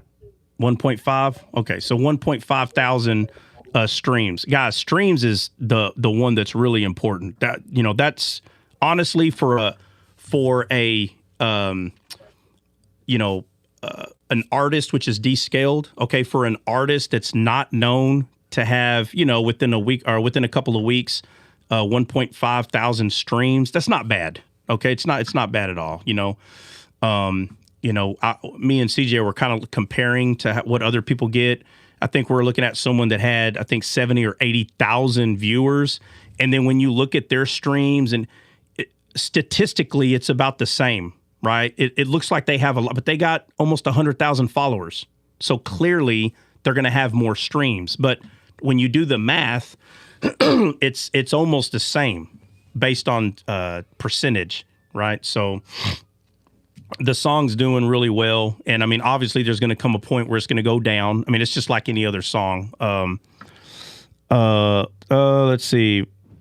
Feel better. Good enough. Yeah. So for anyone that's on YouTube, if you haven't heard the song, I'm Your Garden, I highly recommend go listening to it it's on all the platforms. And on January 2nd, the whole album will be on the platform. So if you didn't even know we had a song out, Descaled's the artist, and I'm Your Garden is the one that's out on all platforms right now. So the whole album is on SoundCloud, what Herman was talking about. So if you want to hear the songs on the entire album, the album's only on SoundCloud, but on January 2nd, the entire album will be on all musical platforms, okay? So we'll start looking at all of those January 2nd when they're Spotify 1073. What are you talking about, Herman?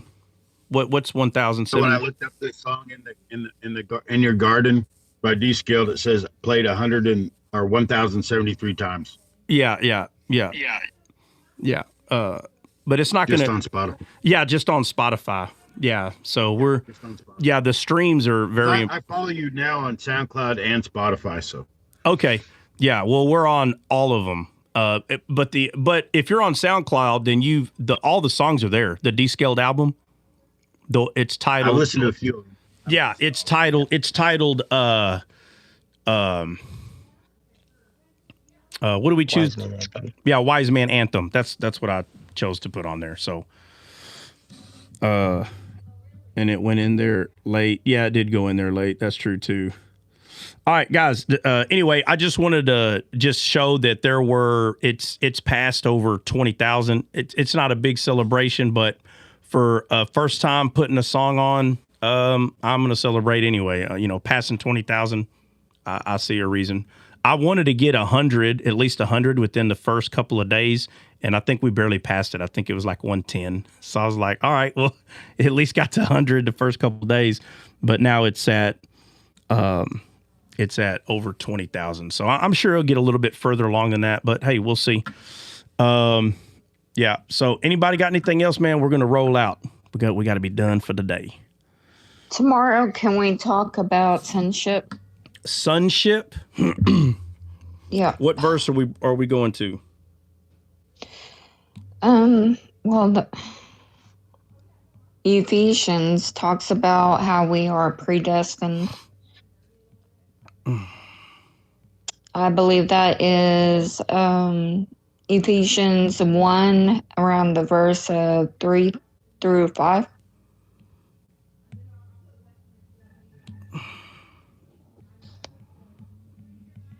All right, Ephesians 3, what? Yeah, I wasn't looking directly at it. Let me find it, because this is something that I was reading last night.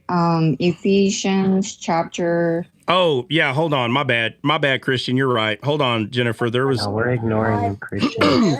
No, there was two that's already. No, Christian's right. He's right, because I already wrote these down. So the first one was going to be Mike, and then the second one is CJ, John 17, and then the difference between by faith and through faith. So my bad. But I'm still going to write yours down, so I still need you to find that verse, Jennifer.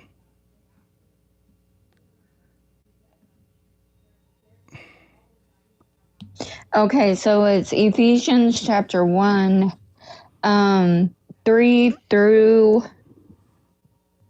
5. Ephesians 1, 3 through 5.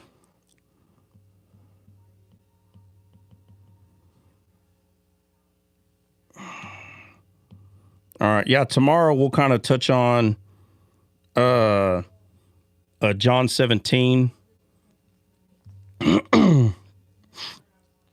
Yeah, we'll touch on John 17 and then do what? You mean Monday, or you get on tomorrow? Monday. I'm sorry, Monday. For everybody that's watching Monday. For everybody that's watching Monday. Anybody that's new here, we do Monday through Friday. What did I say? Monday. What did I say? Tomorrow. Oh, tomorrow. My bad. Tomorrow. Yeah. Guys, we ripping today or tomorrow? I can rip right now. I'm off right now. So I wish I could. I can't rip right now though.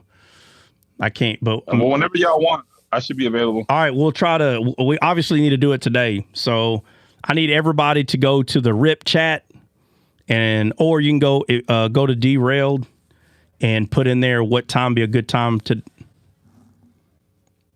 Put in there what time will be a good time to rip, okay? And for Danette, somebody just hit her up and find out what that time is. All right, guys. Anybody got anything else? We got to go.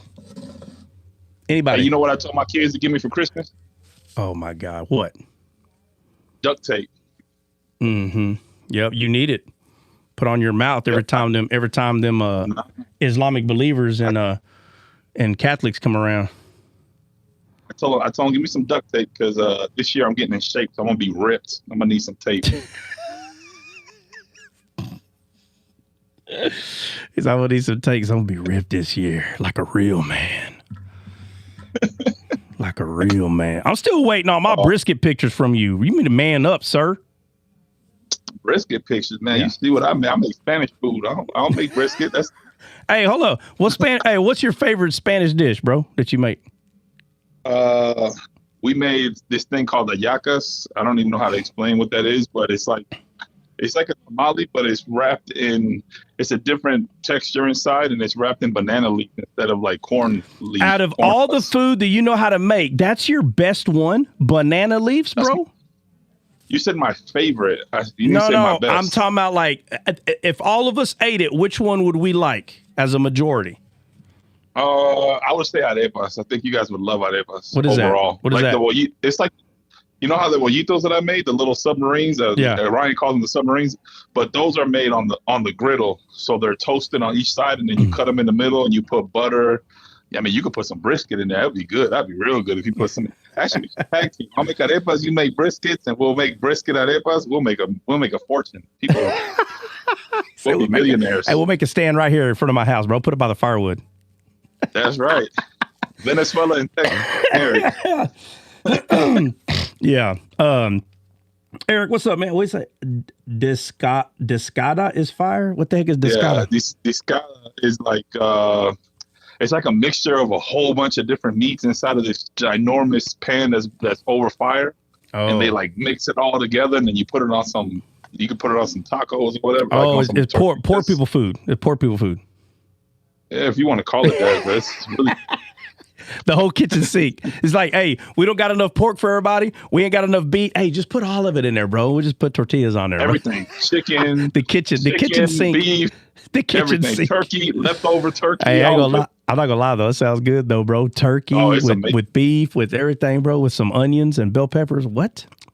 Oh, it's amazing. Yeah, it sounds good. It sounds good. I ain't gonna lie. So guys, we will see y'all Monday morning. And let me see, I can't think. Oh, Dre, I don't know if you heard, but there's already been, and I'm just learning the difference, but there's already been over 1.5 streams on the song. So that's different than views and all that kind of stuff. It's like the one you want to be high.